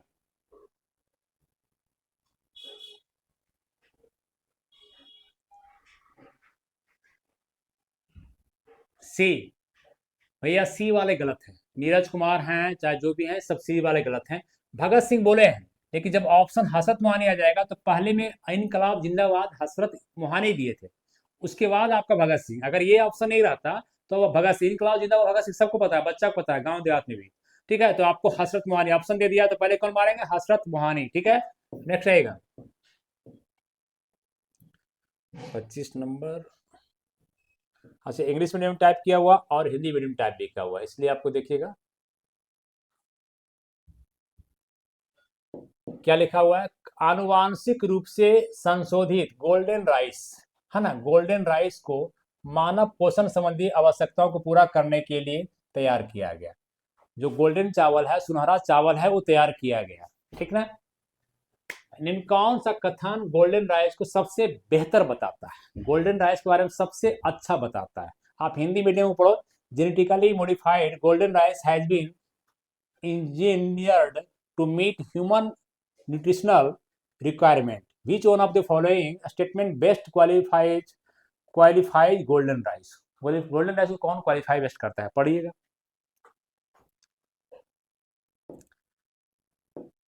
अब जवाब दीजिएगा, पढ़िए। नहीं दिख रहा है तो और हम बड़ा कर देते हैं इसको। अब बताइएगा, अनाज को अन्य उच्च उपज देने वाली किस्मों की तुलना में प्रति एकड़ 3 गुना अधिक अनाज उपज प्रदान करने के लिए जीन के साथ मॉडिफाइड किया गया। पहला बात बोला है, माने ज़्यादा प्रोडक्शन के लिए इसको गोल्डन फाइबर चाहिए। इसके अनाज में फ्री प्रो विटामिन ए होता है, जो खाने पर मानव शरीर में विटामिन ए में परिवर्तित हो जाता है। इसके संशोधित जीन सभी 9 आवश्यक अमीनो का संश्लेषण का कारण बनते हैं। इसके संशोधित जीन इसके अनाज को विटामिन डी के साथ फोर्टिफाइड करते हैं। बताएंगे, 4 ऑप्शन बताएंगे आप। बी, सौरभ, सौरभ कोमल, सौरभ कोमल, सौरभ कोमल। जवाब सही है सौरभ आपका। कोमल जो है सही है। कोमल लड़का है लड़की पता नहीं चलता, आईडी बनाते हैं सौरभ कोमल, मतलब लड़का भी है और लड़की भी।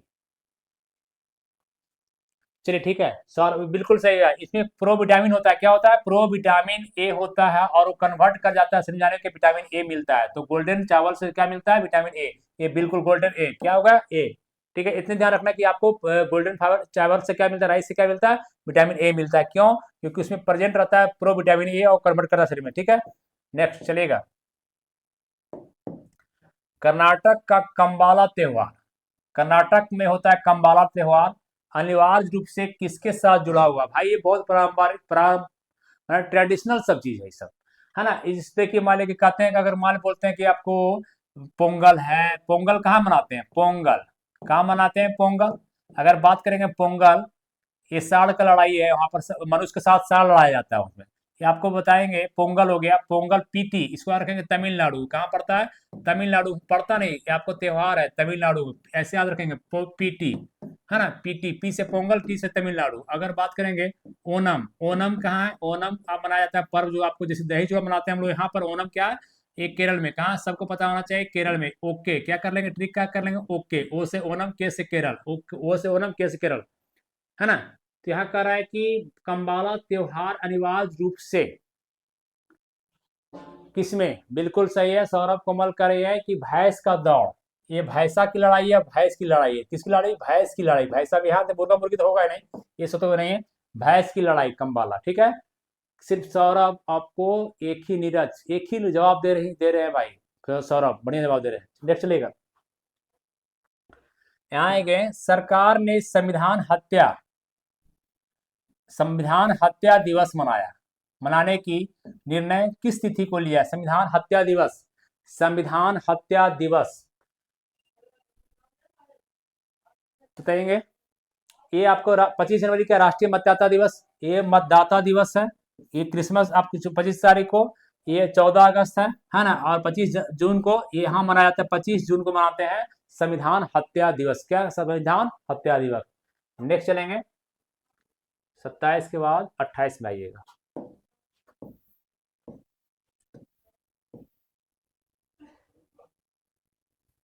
यहाँ जवाब देंगे, किस पंचवर्षीय योजना को मानव विकास के सभी विकास संबंधी प्रयासों के मूल के रूप में मान्यता दी गई है। कौन सा पंचवर्षीय योजना, सबको पता है कि पंचवर्षीय योजना प्रथम 91 से आपको 91 से 56, सबको ये बात तो पता है कि प्रथम कब 51 से 56, दूसरा कौन 56 1956 से 61, और तीसरा कब 1961 से फिर आपको 61 से 66, फिर योजना अवकाश आ गया। कहने का मतलब फिर क्या, योजना अवकाश आ गया 1966 से 1966 से फिर 69, 3 साल का योजना अवकाश रहा, 3 वर्ष का योजना अवकाश रहा, मतलब कि एक साल। क्यों, चाइना युद्ध के कारण। तो प्रथम में क्या हुआ, यहाँ पर बताया, यहाँ पर ये मॉडल किसका था, ये मॉडल तो था हेराल्ड डोमर का मॉडल है। ये किसका मॉडल है, हेराल्ड डोमर का मॉडल है, डोमर का मॉडल है। ये किसका मॉडल है, पीसी महालनोबिस का, पीसी महालनोबिस का मॉडल है, पीसी महालनोबिस का मॉडल है। और इसमें आपको चक्रवर्ती भी है, इसमें चक्रवर्ती भी हैं, इसमें आपको महालनोबिस भी हैं, है ना, महालनोबिस भी है ना। और ये आपको चौथा जो है, उसके बाद देखिएगा इसमें क्या हुआ, पहला में कृषि पर ध्यान दिया गया था, दूसरा में क्या है, दूसरा में उद्योग पर ध्यान दिया गया था, तीसरा में दोनों चीज पे ध्यान दिया गया था, कृषि उद्योगों पर। सबसे असफल कौन था? ये सबसे असफल है। सबसे असफल कौन है? आज तक जितना पंचवर्षीय योजना हुआ सबसे असफल कौन है? तो यही तीसरा। क्यों? यहाँ पर चाइना युद्ध 62 में चाइना के साथ युद्ध हुआ था, 62 में। इसी बीच में 65 में पाकिस्तान के साथ हुआ तो असफल हो गया था। सबसे सफल आपका पहला है तो हेराल्ड महालनोबिस, फिर चक्रवर्ती नोबिस, फिर चौथा है किसका? गॉडगिल मॉडल। कौन है? गॉडगिल। तो 66 के बाद फिर क्या है? 1969 में आया चौथा। 69 से 74 तक चला, इस प्रकार करते रहेंगे, है ना। आगे बाद में बताएंगे, चर्चा करेंगे भाई, इतना करने का टाइम अभी नहीं देना हम लोग को। 69 से 74 चौथा हो गया। फिर क्या हुआ? 74 से लेकर के 79 तक था, 79 तक, लेकिन 78 में समाप्त कर दिया गया। और यहाँ पर जनता सरकार ने क्या लाया? अनवरत योजना। क्या लाया था? 1978 से 83 तक था अनवरत रोलिंग प्लान। क्या कहते हैं उसको? रोलिंग प्लान कहते हैं। अनवरत योजना क्या लाया था? Rolling plan. क्या लाया था? रोलिंग प्लान, है ना। रोलिंग प्लान लाया था। लेकिन फिर इंदिरा गांधी की सरकार आई और इसको 80 में समाप्त कर दिया। तो 2 साल फिर आपको 1978 से लेकर के आपको 80 तक जो था, ये यहीं पर आपको फिर योजना अवकाश हो गया 2 वर्ष का। माने एक बार फिर योजना अवकाश चला गया और फिर 80 में आपको इंदिरा गांधी खत्म की और 80 से फिर ला देगी आपको 80 से 85 तक, है ना। 85 तक, और फिर 85 से 1985 से फिर 90 तक, और फिर योजना आपका 2 साल का आया। रिसेशन था, मतलब वहां पर आपका भुगतान संतुलन गड़बड़ा गया, तो फिर 2 साल का योजना अवकाश आया 90 से 92 का। 1990 से 92 फिर आपको कंटिन्यू चला।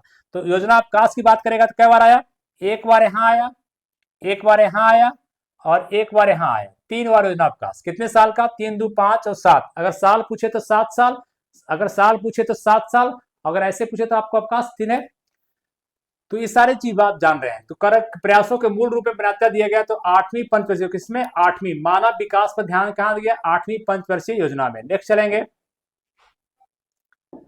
कर रहा है कि विद्युत ऊर्जा की एक व्यवसायिक इकाई कितने जूल के बराबर होता है? कितना जूल? ऊर्जा का मात्रक क्या है? जूल। ऊर्जा का मात्रक जूल। कितने ऊर्जा का? तो 3.6 गुना 10⁵, 3.6 10⁶, 3.6 माने कॉमन है, आपको देखना है। पावर 7 है, पावर 6 है, 5 है, तो 3.6 गुना 10। ठीक, नेक्स्ट आएंगे 30 नंबर में। यहाँ देखें जवाब 30 नंबर। राजीव कुमार, राजीव कुमार के स्थान पर श्री ज्ञानेश कुमार ने भारत के मुख्य निर्वाचन आयुक्त के रूप में पदभार ग्रहण किया। ज्ञानेश कुमार भारत के कौमे मुख्य चुनाव आयुक्त, माने कौमे मुख्य चुनाव आयुक्त बताएंगे ज्ञानेश कुमार। ये जवाब देंगे नंबर 30 का जवाब, नंबरिंग करके देंगे। 30 का जवाब नंबरिंग लिख के देंगे भाई। ये ज्ञानेश कुमार अभी कौन है? वर्तमान मुख्य चुनाव आयुक्त कौन है? मुख्य चुनाव निर्वाचन आयोग का गठन जो है आपको 324 आर्टिकल 324 से 329 तक है। 324 से 329 तक, है ना। निर्वाचन आयुक्त में मुख्य चुनाव आयुक्त और चुनाव आयुक्त होते हैं। तो बताइएगा मुख्य चुनाव आयुक्त ज्ञानेश कुमार जो अजय कुमार को रिप्लेस करके, राजीव कुमार पहले थे, हटा के ज्ञानेश कैमे है बताया। इतने बताना आपको, कैमे आपको होता है 24 25 26 27 में ज्ञानेश कुमार। मिथिलेश कुमार कर रहे हैं सी, सौरभ कुमार कोमल कर रही है 25 में, और 24 में भी जवाब आया है शशिकांत। सौरभ कोमल फिर कर रही है सी वाले सौरभ कुमार और मिथिलेश कुमार जो हैं सही है सी। 26वें नंबर पर ज्ञानेश कुमार का है। नंबर आपको याद रखना है, मुख्य चुनाव आयुक्त हो, मुख्य न्यायाधीश हो, है ना, भारत के आरबीआई गवर्नर हो, तो नंबर आपको सबका याद रखना पड़ेगा, ठीक है। करेंट में पड़ेगा तो निश्चित चलेगा। यहाँ पर करा रेडियो धर्मी तत्व। अब देखिए रेडियो धर्मी तत्व क्या? रेडियो एक्टिव एलिमेंट क्या है? वैसे तत्व जिसमें आपका जिसका परमाणु संख्या एटॉमिक नंबर जो है आपका 82 से अधिक हो। 82 प्लस 82 कौन है? सीसा है। 82 कौन आपका? पीबी है ना, पीबी है, सीसा है। 82 से जिसका अधिक है वो रेडियो एक्टिव एलिमेंट होता है। अब रेडियो एक्टिव एलिमेंट में क्या होता है भाई? अपने आप किरणें निकलते रहती है। जब तक आपका निकलती रहती है, जब तक वो आपको 82 ना आ जाए, सारे रेडियो एक्टिव एलिमेंट सीसा प्राप्त होता है और अस्थायी प्राप्त करता है। तो ये बात कर रहा है रेडियो एक्टिव तत्व का कहाँ रखा गया। आपको पता है कि lanthanide group of actinide group, lanthanide में कि एक्टिनाइड में बताएंगे। पहले आपका कौन है? आवर्त 6 में, आवर्त अगर देखेंगे 6 में आवर्त 6 से आवर्त सारणी लेकर बात करेंगे। आवर्त नंबर 6 से निकाला गया, यहाँ पर क्या लेंथ, यहाँ पर एक्टिनाइड है, लैंथेनाइड कौन है, लैंथेनाइड कौन है, लैंथेनाइड। और लैंथेनाइड और आपका आवर्त 7 में, आवर्त 7 नंबर से ही निकाला गया है, जो बाहर आपको S D B S P D F block में रखा गया, किसमें, एफ ब्लॉक में रखा गया। एफ ब्लॉक में आपको पता है कि 14 एलिमेंट है, इसमें आपको 14 ऐसे कर 3 4 5 6 7 8 9 10 11 12 13 एक 14 14 14 28 आपको टोटल इसमें 28 एलिमेंट है। एफ ब्लॉक में 28 एलिमेंट है। आपको एक ग्रुप है लैंथेनाइड, एक ग्रुप है लैंथेनाइड और एक ग्रुप है एक्टिनाइड। एक ग्रुप कौन है, नीचे वाला कौन है, एक्टिनाइड। नीचे वाला कौन है, एक्टिनाइड। कौन है, एक्टिनाइड। यहाँ पर आपको 58 से लेकर के 58 से लेकर मतलब कि आपको 71 तक रखा गया है ना। इस लैंथेनाइड में क्या है, 58 से 71 तक। और इसमें देखिएगा 90 से लेकर 89 है, तो 90 से लेकर के 103 तक ये एक्टिनाइड ग्रुप है। कौन है, एक्टिनाइड ग्रुप है ना, इसका ये ग्रुप है, ठीक है, एक्टिनाइड ग्रुप है। तो आपको बताना है कि भाई हम बताए क्या 82 से ज्यादा, तो ये तो लैंथेनाइड ग्रुप तो रेडियोएक्टिव है नहीं। देखिए यहाँ लिखा हो क्या है, 82 से प्लस रहेगा तो ये एक्टिनाइड ग्रुप होगा। कौन होगा, आंसर कौन दे रहे हैं आप लोग, 31 का बोले हैं, क्या बोले 31 का, कौन सा, एक फिर जवाब दीजिएगा, अब जवाब दीजिएगा आप हमको 31 का, नंबर 31 का जवाब दीजिएगा।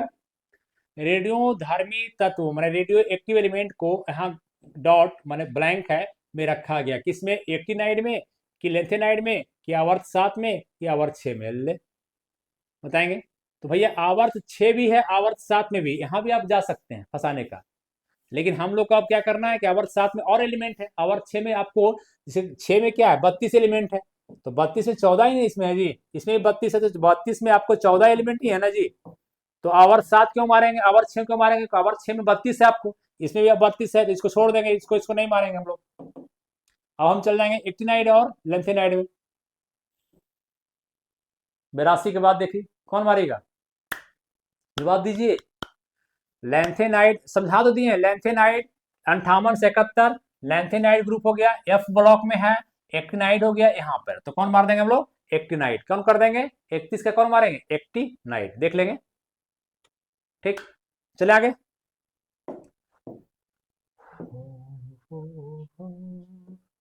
32 नंबर जवाब देंगे, प्रमुख धर्म के धर्म ग्रंथ का कौन सा मेल सही नहीं है, माने एक धर्म है एक धर्म ग्रंथ है ना।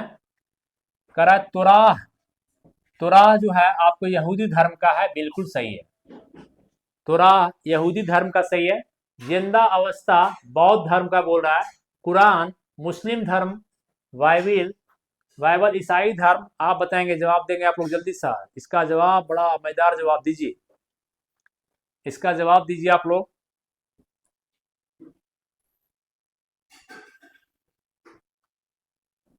बोलिए भाई, अभी तक कमेंट नहीं आया, कौन सा गलत है, कौन सा मेल नहीं है। मिथिलेश कुमार, और मिथिलेश कुमार दिए बी, और जल्दी जल्दी बी, मिथिलेश बी दे रहे हैं, और इजी क्वेश्चन है ना, ठीक है, बी वाला सही है। भैया जिंदा अवस्था आपको जरथुष्ट का है, तो बौद्ध धर्म का थोड़े है, बौद्ध धर्म का तो ये बड़ा गलत है, ये आप सही है। तो रा यहूदी धर्म का ठीक है, कुरान मुस्लिम के लिए, बाइबल ईसाई धर्म ठीक है, इसमें क्या सोचना है। आइएगा नेक्स्ट, निम्नलिखित में कौन सा मेल सही नहीं है, कौन सा मेल सही नहीं है।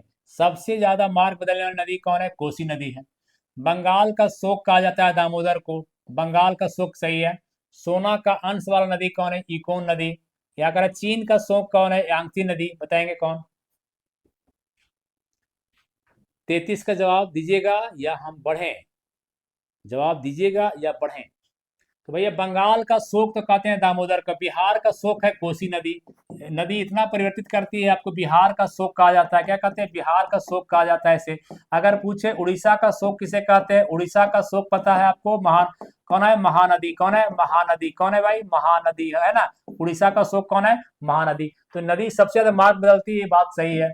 दामोदर बंगाल का शोक है, बात सही है। अगर सोना का अंश आपको कौन नदी, ये भी सही है। चीन का शोक आपको ये नदी नहीं है, हांगहो नदी। कौन है? हांगहो, है ना, हांगहो नदी, या इसे पीली नदी कहते हैं। क्या कहते हैं? पीली नदी। क्या बोलते हैं? पीली नदी, है ना। तो चीन का शोक है हांगहो नदी, इसलिए ये आपका ऑप्शन क्या है? गलत है। कौन सही नहीं है? तो ये सही नहीं है। हाँ, मजा आ रहा है? एक बार बताएंगे मजा आ रहा है या नहीं आ रहा है, कि मैंने कुछ चेंजिंग चाहते हैं, बस कमेंट करें। मजा आ रहा है कि नहीं आ रहा है, कि और स्पीड बढ़ाया जाए? अब आएंगे, मानव शरीर में निषेचन कहाँ होता है, फर्टिलाइजेशन कहाँ होता है? मानव शरीर में फर्टिलाइजेशन कहाँ होता है? आपको पता है कि मान लीजिए कहें कि ये वैधानी है, ये वैधानी है, और आपका ये है ना, अगर ये वैधानी बात करें और ये आपको वैजाइना है, तो ये आपका यूटेरस है, इसको कहते हैं यूटेरस, ये यूटेरस है। और यहाँ से ये आपको फिर ट्यूब जो है आपका, यहाँ से मान लीजिए कहें कि ये आपका अंडा ओवरी है, ये क्या है? ओवरी है। ये क्या है? ओवरी है। ये क्या है? ओवरी है। ये दो ओवरी होता है, महिलाओं में क्या होता है? दो ओवरी होता है। यहाँ से आपको जाते हैं तो फिर आपको, है ना, आपको जाते हैं ओवरी है, ठीक है, ओवरी हो गया, ठीक ना। तो अब बताइएगा कि ये ओवरी है, तो आपको एवरी ये योनी हो गया। क्या हो गया? योनी। इसको कहते हैं योनी, कहते हैं वैजाना, कहते हैं क्या कहते हैं? वैजाना कहते हैं, वैजाना। वैजाना, यहाँ से स्पर्म इंजेक्ट होता है तो आपको जो जाता है, तो यहाँ से जाता ये ट्यूब लगा हुआ है, तो कहाँ होता है? ये फ्लैपियन ट्यूब। ये क्या है? फ्लैपियन ट्यूब। ये क्या है? ये क्या है? फ्लैपियन ट्यूब, है ना। तो यहाँ से ओवरी से, ये ओवरी है, दो ओवरी है, ये क्या है? ओवरी है, ओवरी है। अंडाशय ओवम बनाता है। क्या बनाता है? ओवम बनाता है, अंडा बनाता है, ओवम बनाता है, अंडाणु बनाता है। ये क्या कहते हैं? अंडाणु बनाता है। और अंडाणु यहाँ से बनने के बाद, यहाँ से बनने के बाद, यहाँ से बनने के बाद आपको रेशा के सहारे अंडा धीरे, ये चलता नहीं, मूवमेंट कम होता है। अंडाणु भारी जरूर होती है, धारू भारी होती है, लेकिन आपको चलती कम है। तो अंडा यहाँ जा रहा है, जा रहा है, और यहाँ से स्पर्म इंजेक्ट किया, तो स्पर्म जो आपको गति होता है, स्पर्म में क्या होता है? गति होता है, ऐसे चलता है। स्पर्म क्या होता है? आकार कैसे? स्पर्म कैसे होता है? तो गति से आया और यहाँ फर्टिलाइज करता है। तो फैलोपियन ट्यूब में, फैलोपियन ट्यूब में फर्टिलाइजेशन होता है। तो मानव शरीर में इनिशिएशन कहाँ होता है? तो गर्भाशय में। नहीं भैया, गर्भाशय में तो शिफ्ट करता है। गर्भाशय क्या? जब फर्टिलाइजेशन हो जाएगा तो यहाँ आकर के हो जाएगा, और कार्पस लुटियम जो है आपको, कार्पस लुटियम कन्वर्ट कर जाएगा, और भोजन बच्चा को मिलेगा। यही यूटेरस में बच्चा क्या होगा? पलेगा, ठीक है। तो गर्भाशय नहीं, मूत्र मार्ग नहीं, अंडाणु नहीं, कौन होगा? डिम्ब वाहिनी नहीं लिखा, इसको फैलोपियन ट्यूब कहिए, इसको फैलोपियन ट्यूब कहिए, या डिम्ब, फैलोपियन ट्यूब कहिए और डिम्ब वाहिनी, ठीक है। चलिए नेक्स्ट, ये रीजनिंग है, बना लीजिएगा। रीजनिंग है, बना लीजिएगा। क्या क्या करा है? दिए गए आकृति में प्रश्नवाचक स्थान पर क्या आएगा, मतलब यहाँ क्या आएगा आपको बनाना है। तो आप देखिएगा, जैसे ऐसे एक का स्क्वायर, दो का स्क्वायर, तीन, नहीं स्क्वायर नहीं है, ऐसे करने नहीं बैठ रहा, ऐसे करके देखते हैं। ऐसे क्या किया है?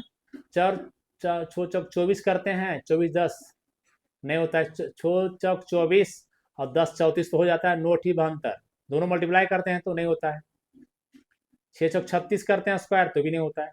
यहाँ देखते हैं इस नंबर को ब्लॉक, इसमें अगर 4 का स्क्वायर करें, यहाँ देखते हैं इसको, 4 का स्क्वायर करें, इसमें 4 का स्क्वायर करें प्लस 6 का स्क्वायर करें, 4 का स्क्वायर क्या हो जाएगा? 16, और फिर करना क्या है? 18 लाना है, 34 लाना है, हो जाएगा जी। 16 प्लस 6 का स्क्वायर करके क्या कीजिए? बट्टा कर दीजिए। तो 1 मिनट, 16 हो गया इसका, प्लस 6 चौक 36, 36 बता 2 बराबर 16 प्लस 18 बराबर 34 आ गया इसका। इसका में बन जाएगा, देखिए इसको देखिए तो, 9 का स्क्वायर प्लस 8 का स्क्वायर बटा 2 कीजिए, 9 का स्क्वायर 81, 8 का स्क्वायर 64 बटा 2 बराबर आपको फिर की 81 प्लस एक 3 61, तो 2 8 3 11, 100, 81 8 नहीं हो रहा, 9 9 में 81, 8 64, ओ सॉरी, 8 64 नहीं होता है जी, 62 कर दिए, 64 ना, तो 32 होगा, ठीक आ गया। 113, ये भी सही आ गया। इसका मतलब क्या कर रहा है कि यहाँ स्क्वायर कर रहा है, स्क्वायर करके हाफ कर दे रहा है ना। यहाँ कीजिए, यहाँ का स्क्वायर कर दिए प्लस इसका स्क्वायर करके हाफ कर दिए, यही कर रहा है। 1 का स्क्वायर 1 आ गया, प्लस 3 का स्क्वायर 9 बटा 2 आ गया, 9 बटा 2 आ गया, बराबर 1 प्लस ये 4.5 कितना हो गया? 4 4 पॉइंट जोड़ेंगे तो 5.5 आ जाएगा, 5.5 ये आंसर हो जाएगा, इतना, है ना। D number. चलिए नेक्स्ट लेगा। कह रहा निम्नलिखित में से कौन सा कोशिका का अंग जो है केवल पादप में पाया जाता है। ये बच्चा जब सेल पढ़ाते तो कुछ है ही नहीं, पादप में क्या पढ़ाएगा, सिर्फ पादप पाया जाएगा। क्या करा है, माइटोकॉन्ड्रिया दोनों सेल में, हम लोग का सेल में, प्लांट में दोनों पाया जाता है। अगर बात करेंगे केंद्रक झिल्ली, कोशिका झिल्ली, यहाँ बात करें राइबोसोम प्रोटीन बनाने वाला काम करता है, ये दोनों होता है। कोशिका भित्ति केवल पादप में ही पाया जाता है, कोशिका झिल्ली दोनों में है, प्लांट में भी। क्योंकि आपको भी पता होना चाहिए कि एनिमल सेल अगर बात करेंगे, ये देखिए ये मान लीजिए एनिमल सेल है, ये क्या है, हम लोग का सेल है, प्राणी का कोशिका है, एनिमल सेल है ना, ये एनिमल सेल है, ये क्या है, एनिमल कोशिका।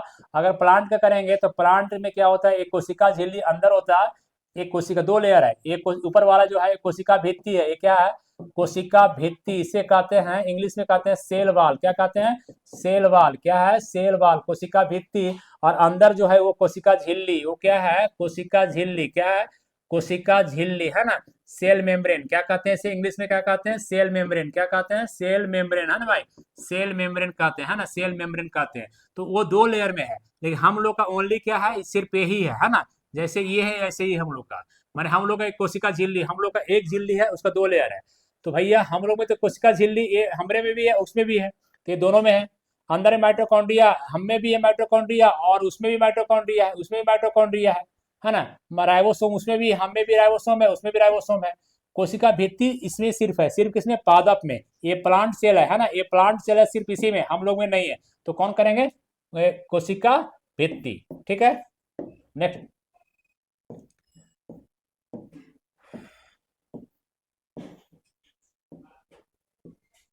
अब बनाएंगे इसको, ये आप मिला सकते हैं, आविष्कार और आविष्कारक का कौन सा मिलान गलत है। आविष्कार आविष्कारक का कौन सा मिलान गलत है, बताएंगे। Telescope, Alexander Graham Bell. दूरबीन, गैलीलियो। विद्युत बल्ब और एडिसन। Thermoscope, Marconi. भैया तो इस सबको पता है कि विद्युत बल्ब का खोज एडिसन किया है, दूरबीन का गैलीलियो किया है, टेलीफोन का ग्राहम बेल, थर्मोस्कोप का मार्कोनी। बताएंगे, जवाब देंगे कौन, इसका जवाब आप दीजिए जल्दी, लेकिन प्लीज जल्दी जल्दी बताएंगे।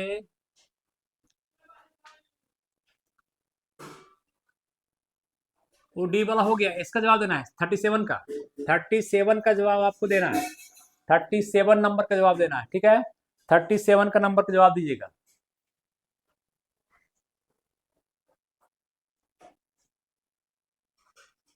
जल्दी बोलिए,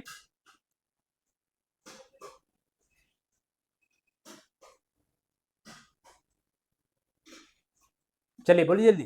तो आपका ये हो जाएगा आंसर, ठीक है। नेक्स्ट चलेगा, इनमें से किसके पास भारत में नागरिकता के अधिकार को विनियोजित करने का शक्ति है। नागरिकता संबंधी अधिकार जो है, आपको पता है कि नागरिकता, ये आपको नागरिकता जो लेते हैं किस भाग में, भाग 2 में। किसमें, भाग 2 में नागरिकता है। भाग तो अनुच्छेद कहाँ बताएंगे, अनुच्छेद बताएंगे, अनुच्छेद किसमें भाई, भाग 2 के अनुच्छेद कहाँ से, 5 से 11, 5 से 11 तक नागरिकता है। नागरिकता में आपको अधिनियम बनाने का जो काम, जो 11 तक है, 10 11 में जो कानून बनाने का काम है, कौन बनाएगा, कानून बनाने का काम कौन करता है, बिल्कुल संसद। कौन करेगा, पार्लियामेंट। कौन करेगा, यूनियन कैबिनेट नहीं, संसद करेगी। कौन करेगी, संसद। चलेंगे नेक्स्ट, 39 में बताएंगे, शुद्ध राष्ट्रीय उत्पाद एनएनपी के संबंध में निम्नलिखित में कौन सा सही कथन, कौन सा कथन सही है। एनएनपी की बात कर रहा है, एनएनपी, इसे आपको पता है GDP, gross domestic product. GDP में आप क्या करेंगे, अगर जीडीपी में ह्रास को हटाएंगे तो आ जाएगा नेट, एनडीपी आ जाता है। क्या आता है, NDP, net national domestic product. अब आएगा जीएनपी, ग्रॉस नेशनल प्रोडक्ट है, इसमें ग्रॉस मतलब क्या, सकल। अब ग्रॉस में आप क्या करेंगे, हाँ वो 1955 अधिनियम आया था भाई, नागरिकता उतना भी बताया नहीं, नागरिकता जो मनीष बोल रहे हैं 1955 का पहला अधिनियम जो आपका वो है। जीएनपी की बात कर रहे हैं, ग्रॉस नेशनल प्रोडक्ट है। इसमें अगर जो टूट फूट हटाते हैं, जो देश में जो ग्रॉस प्रोडक्ट कर रहे हैं उसमें क्षति होता है ना, हम पढ़ा रहे हैं, हमें टूट फूट नहीं हो रहा है, हमारा उम्र नहीं जा रहा है, तो आपको क्या होगा, जीएनपी में अगर ह्रास को हटाते हैं तो क्या होता है, एनएनपी। क्या हो जाता है, एनएनपी। इसी बारे में पूछ रहा है, net national product, net national product, है ना। अब कह रहा है शुद्ध राष्ट्रीय उत्पाद के समय बताइएगा, किसी भी उद्योग का, यहाँ क्या कर दी, किसी भी उद्योग का एनएनपी मूल ह्रास के कारण होने वाली हानि के बाद सकल राष्ट्रीय उत्पाद होता है। क्या लिखा है? किसी भी उद्योग का एनएनपी मूल ह्रास के कारण होने वाली हानि के बाद सकल राष्ट्रीय उत्पाद होता है, मैंने जीएनपी होता है। उल्टा बोल रहा है। एनएनपी बराबर क्या लिखा है? जीडीपी प्लस विदेश से आय, जीडीपी प्लस विदेश से आय माइनस माइनस कीमत ह्रास। बताएंगे, जवाब देंगे इसका। क्या लगाइएगा? जब तक इसको समझिएगा क्वेश्चन को नहीं आपको, तब तक आप बना ही नहीं सकते आप। ये कहना क्या चाह रहा है? एनएनपी कर रहा है, जीडीपी जो आपको हो रहा है, जीडीपी। अब एनएनपी क्या है, जीडीपी जब तक समझेंगे नहीं, तो ये आपका दोनों जो प्रश्न है, ये आपका दोनों जो है आपका सही नहीं है, कोई सही नहीं है। ठीक है, समझाएंगे आगे कैसे जीडीपी क्या है, जीडीपी। नेक्स्ट चलेंगे। ये नहीं,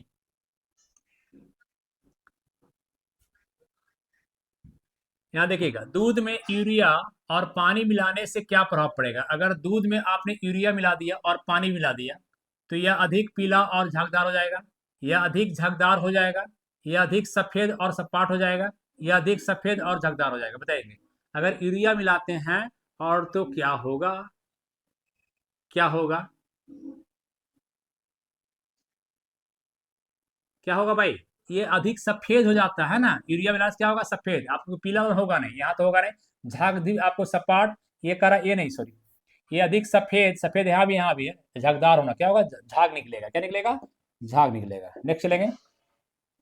कह रहा है, भारत के वर्तमान विदेश सचिव कौन है? भारत के वर्तमान में विदेश सचिव कौन है? आपका ये करेंट क्वेश्चन बताया, भारत का विदेश सचिव। सचिव का क्वेश्चन भी इंपॉर्टेंट है, सचिव हमेशा एग्जाम में आता है, तो ये आपको सचिव कौन? विवेक अग्निहोत्री, विवेक देवराय, विवेक ओबराय कि विवेक मिस्त्री? कौन होगा? विवेक मिस्त्री। नेक्स्ट चलेंगे। करे, किस अम्ल को म्यूरिटिक अम्ल भी कहा जाता है? किस अम्ल को म्यूरिटिक एसिड भी कहा जाता है? ये जवाब तो आप दे सकते हैं। किस अम्ल को म्यूरिटिक एसिड कहते हैं? आप जवाब देंगे। इसका जवाब सब बच्चे जानते होंगे।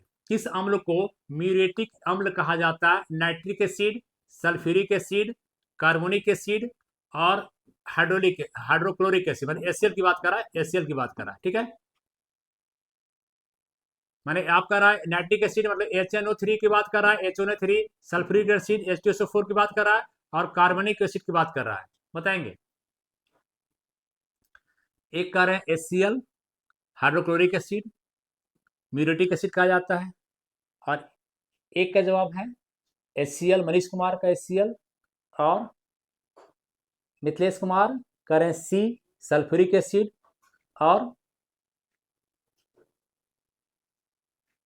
और लोग कितना लाइव हैं आप लोग बताइए। जितने लाइव लोग हैं क्वेश्चन का जवाब दीजिए भाई। इस क्वेश्चन का जवाब तो आपको देना पड़ेगा। इतना सिंपल क्वेश्चन का जवाब आप नहीं देंगे तो कौन देगा? जवाब दीजिए।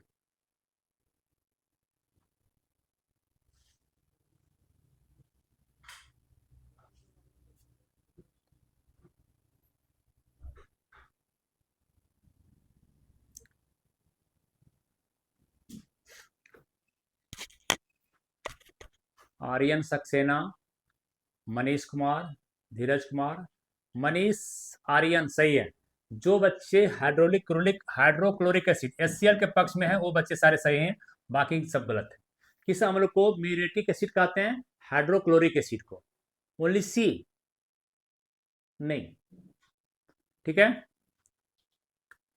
बी होगा तो बी, हाइड्रोक्लोरिक एसिड। ठीक है, नेक्स्ट चलेंगे। करेक्ट, कितने भारतीय राज्य भूटान के साथ सीमा बनाते हैं? अब हम बताए थे कि आपको स्थलीय सीमा जो लगता है, भारत का स्थलीय सीमा कितने राज्य से लगता है, कितने देश से लगता है? कितने देश से? 7 देशों से। कितने देश से? 7 देशों से लगता है। 7 देश में ट्रिक क्या बता देखिएगा। बचपन में MBA किया, क्या किया? बचपन में क्या किया भाई? आप करेंगे देशों से लगता है, तो इसमें याद करना बचपन है ना, बचपन में MBA क्या किया? MBA किया है ना, MBA किया। तो बचपन क्या है? ब से हो गया बांग्लादेश, ब से क्या हो गया? बांग्लादेश, बांग्लादेश। च से क्या हो गया? चीन, च से चीन। प से क्या हो गया? पाकिस्तान, और न से क्या हो गया? नेपाल, है ना। म से क्या हो गया? म्यांमार, और भ से क्या हो गया? भूटान, और ए से क्या हो गया? अफगानिस्तान। क्या हो गया? अफगानिस्तान। शॉर्ट लिखे हैं, ध्यान देंगे। तो भाई बचपन, ये जो राज है ना, ये आपको 5 राज से लगाता है। बचपन जो लगाता है 5, बचपन 5 दिन में बीत गया 5 राज में बचपन। बांग्लादेश 5 राज से, चाइना 5 राज से, पाकिस्तान 5 राज से, और हमारा नेपाल 5 राज से। एमबीए जो है ये लगाता है 4 राज से। एमबीए म्यांमार 4 राज से, भूटान 4 राज से, अफगानिस्तान 1 राज से।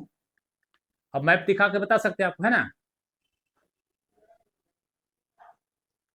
43 का, 43 का ना, 43 बता रहे हैं यहाँ से देखिएगा।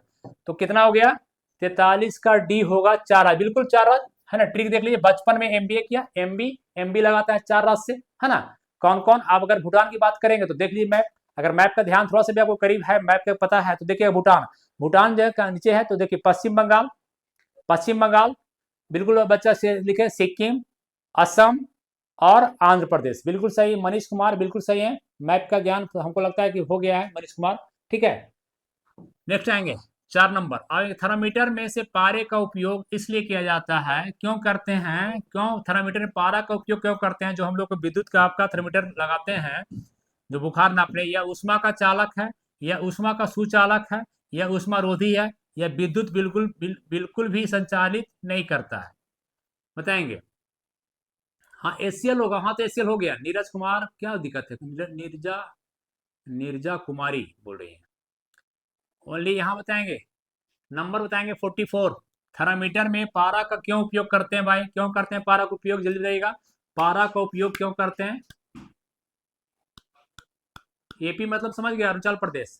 जल्दी से, पारा का उपयोग क्यों करते हैं, क्या उष्मा का चालक है, उष्मा का सुचालक है, या उष्मा रोधी है। अगर उष्मा रोधी रहता तो इस करते ही नहीं हम लोग, है ना, करते नहीं। नंबर देखे 44, ये बिल्कुल नहीं करते हम लोग, क्योंकि अगर कंडक्ट नहीं होता बीबी, बिल्कुल सब सही है। ये उष्मा रोधी, सी नहीं, सी कौन लगा रहे, धीरज कुमार सी, क्योंकि यह उष्मा का सुचालक, गुड कंडक्टर, क्या है, गुड कंडक्टर, बी वाले सही है। चलिए नेक्स्ट, यहाँ आएंगे 44 में, विश्व बैंक के वर्तमान अध्यक्ष कौन है। विश्व बैंक के, वर्ल्ड बैंक के वर्तमान में अध्यक्ष कौन है, बताएंगे। विश्व बैंक के वर्तमान अध्यक्ष आपको बताना है, जल्दी बताएंगे। विश्व बैंक के वर्तमान अध्यक्ष कौन है, अचीम असेनर, कहां से नाम ढूंढ के लाए भाई। विश्व बैंक के अध्यक्ष नंबरिंग करके बताएंगे। 44 का पूछ रहे हैं, 44 का विश्व बैंक का अध्यक्ष कौन है, विश्व बैंक का अध्यक्ष कौन है। हाँ मनीष कुमार लगता है एकदम बढ़िया सेट बनाए हैं। अजय बंगा, बिल्कुल अजय लिखें, अजय बंगा। विश्व बैंक का अध्यक्ष कौन है, अजय बंगा है, ठीक है, अजय बंगा, है ना। चलेगा, 50 तक आए तक देखेंगे हम लोग, फिर 50 के बाद कल देखेंगे, ठीक। 50 कल, 50 आज, ये आपका 2 दिन चलेगा हम लोग का, 2 से 1 सेट, टेंशन नहीं लेना है, आराम से चलेगा। चलेगा। बीओडी फुल फॉर्म क्या है, बीओडी का कह रहा है कि बायोलॉजिकल ऑक्सीजन डिफिसिट, कह रहा है कि जैविक बायोलॉजिकल ऑक्सीजन डिफरेंस, फिर बोल रहा है बायोलॉजिकल ऑक्सीजन डिमांड, फिर बोल रहा है बायोलॉजिकल ऑक्सीजन डिस्ट्रीब्यूशन। बीओडी का फुल फॉर्म बताएंगे, बीओडी का फुल फॉर्म आप बताएंगे। 46 का पूछ रहे हैं, 45 का नहीं, 46 का बीओडी का फुल फॉर्म। नंबर 46 बताइए, कितना बच्चा लाइव इतना जल्दी कमेंट आ जाए, सी कर रहे हैं, बीओ कर रहे हैं सी, मतलब सी मतलब कौन, बायोलॉजिकल ऑक्सीजन डिमांड, ए, धीरज कर रहे हैं ए, धीरज कुमार कर रहे हैं ए, बायोलॉजिकल ऑक्सीजन डिफिसिट, और कुछ बी भी है, कुछ ए भी है। बी कर रहे हैं बायोलॉजिकल ऑक्सीजन डिफरेंस। बीओडी का मतलब ही होता है कि जो आपकी कमी होती है ऑक्सीजन का बॉडी में, वो दिखाता है बॉडी ऑक्सीजन डिफिसिट, कमी, है ना, DEFI डिफिसिट, ठीक है। ए नंबर ये सही है, जो लगाए बच्चे हमारे 46 का ए नंबर ही सही होगा। बॉडी का जो आपको ऑक्सीजन डिफिसिट कमी है उसके बारे में बात कर रहा है, ठीक है। नेक्स्ट आएंगे,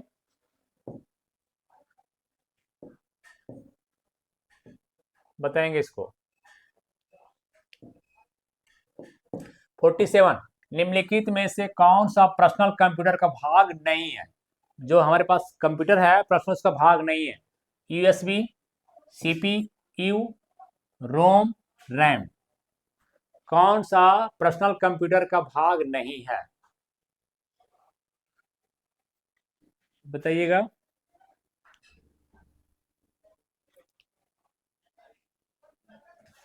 पर्सनल कंप्यूटर का भाग नहीं है।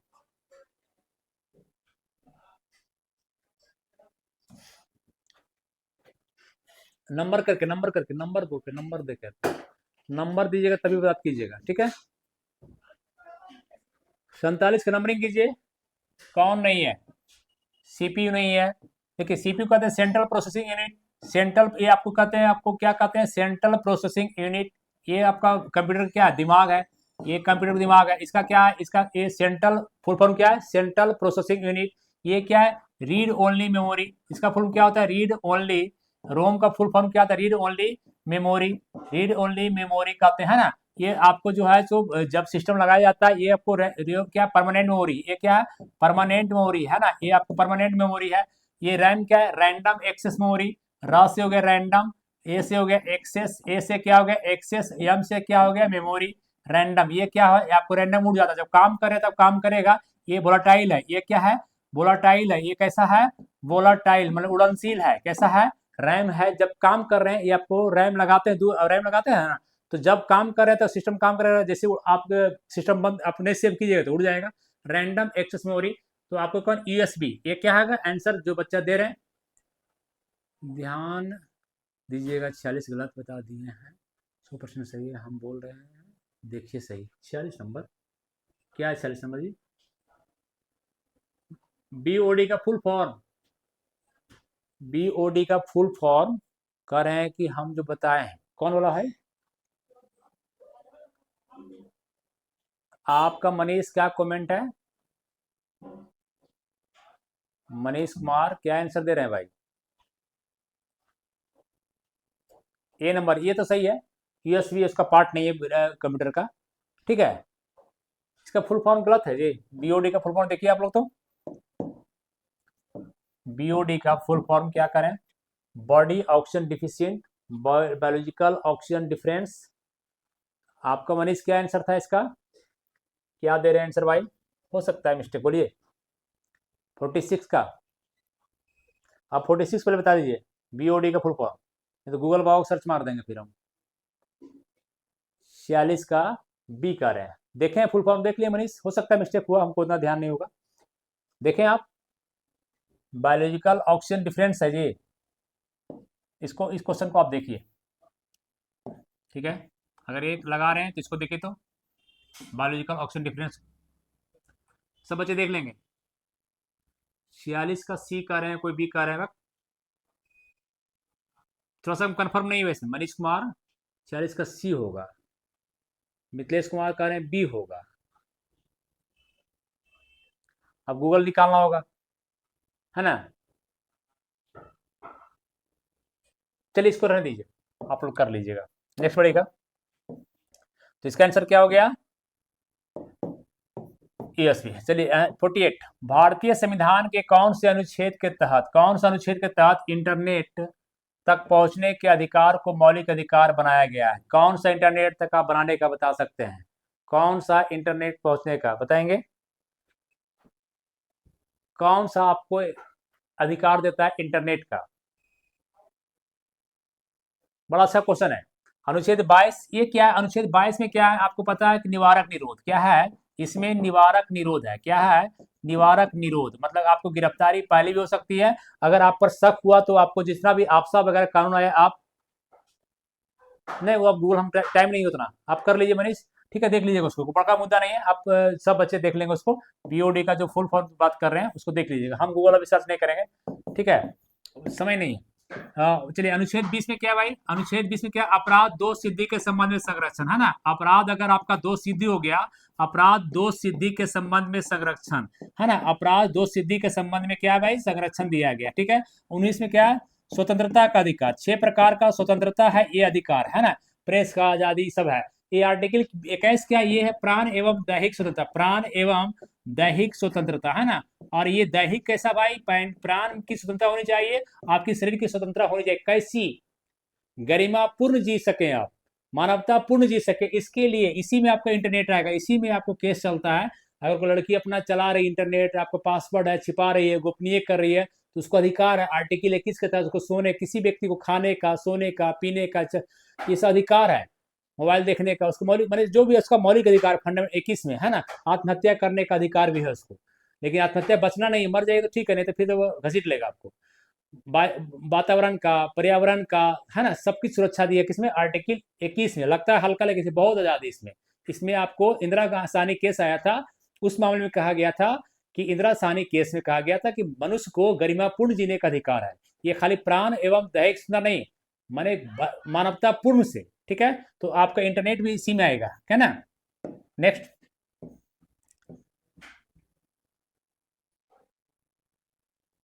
चलिए अब जो है करा, निम्नलिखित में से कौन सा विशेषाधिकार भुगतान का उदाहरण है, कौन सा, राइट ऑफ प्राइवेसी, हाँ उसी में 21 में सब आता है, राइट ऑफ प्राइवेसी सब 21 में, बच के रहिएगा, शादी उदी कीजिएगा तो। करे कौन सा विशेषाधिकार भुगतान का उदाहरण है, भुगतान का उदाहरण है, एग्जाम्पल भुगतान का, बेरोजगारी भत्ता, मैंने आपके पास अधिकार ले सकते हैं आप, वेतन का भुगतान, सामाजिक सुरक्षा भुगतान, वृद्धा पेंशन, आपका वृद्धावस्था का पेंशन का भुगतान, कौन सा आपके अधिकार क्षेत्र में है जो आपको मिलना चाहिए, बताएंगे। चार में कौन सा अधिकार आपके क्षेत्र में है, ऑप्शन दिया है, 1 2 3, 1 2 3, इनमें से कोई नहीं,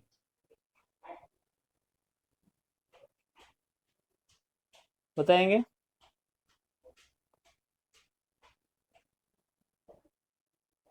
1 2 4, 1 3 4, बताएंगे, 1 2 3,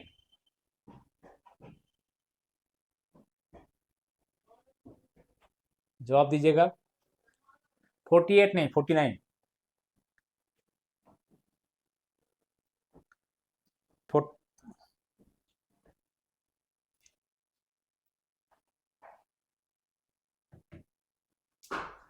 बताएं जल्दी सा, 49 का डी करें, इनमें से कोई नहीं,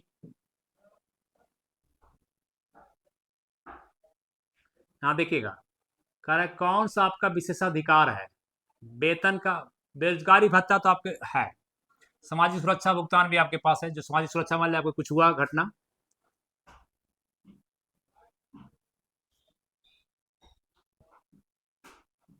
इंदिरा साहनी केस सिर्फ उस केस में ही नहीं हुआ था, 91 में, 92 में सिर्फ आपका इंदिरा साहनी केस था, कौन केस थे, मनीष कुमार,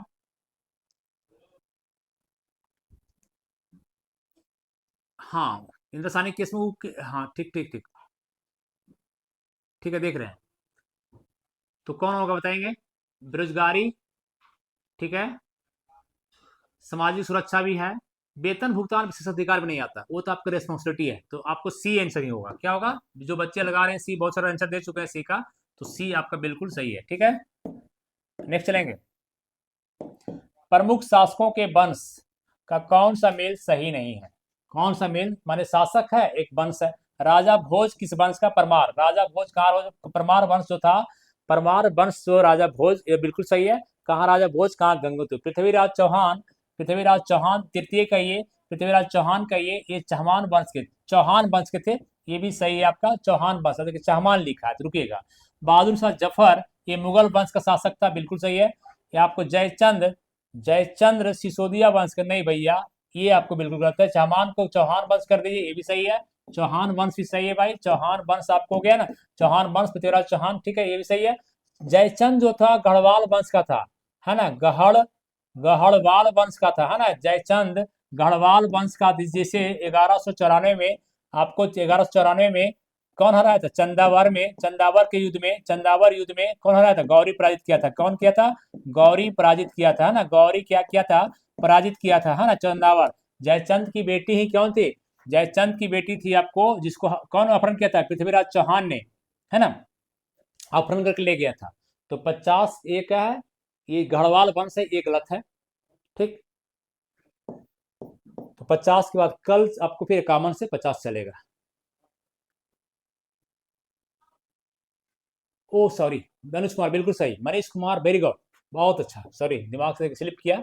ये आप मैं देखिए ये सही कर रहे हैं, मनीष कुमार बहुत बहुत बहुत अच्छा, बहुत अच्छा। मेनका गांधी केस, वो हम मेरे दिमाग से निकल गया वो, मेनका गांधी केस जो था, और एक आपका इंदिरा गांधी केस, इंदिरा साहनी केस, इंदिरा साहनी, गांधी नहीं, इंदिरा साहनी केस बता रहे हैं, ये आरक्षण से था, इंदिरा साहनी बिल्कुल 1992 में आया था, 92 में। और आपका मेनका गांधी केस में, इसमें आपको मौलिक अधिकार की बात करें, इसमें आपको जीवन, प्राण एवं दैहिक सुरक्षा की बात किया गया था, प्राण एवं दैहिक, ये इसमें आपका प्राण एवं दैहिक बात की मेनका गांधी केस में, है ना, बिल्कुल सही है, बिल्कुल सही बात।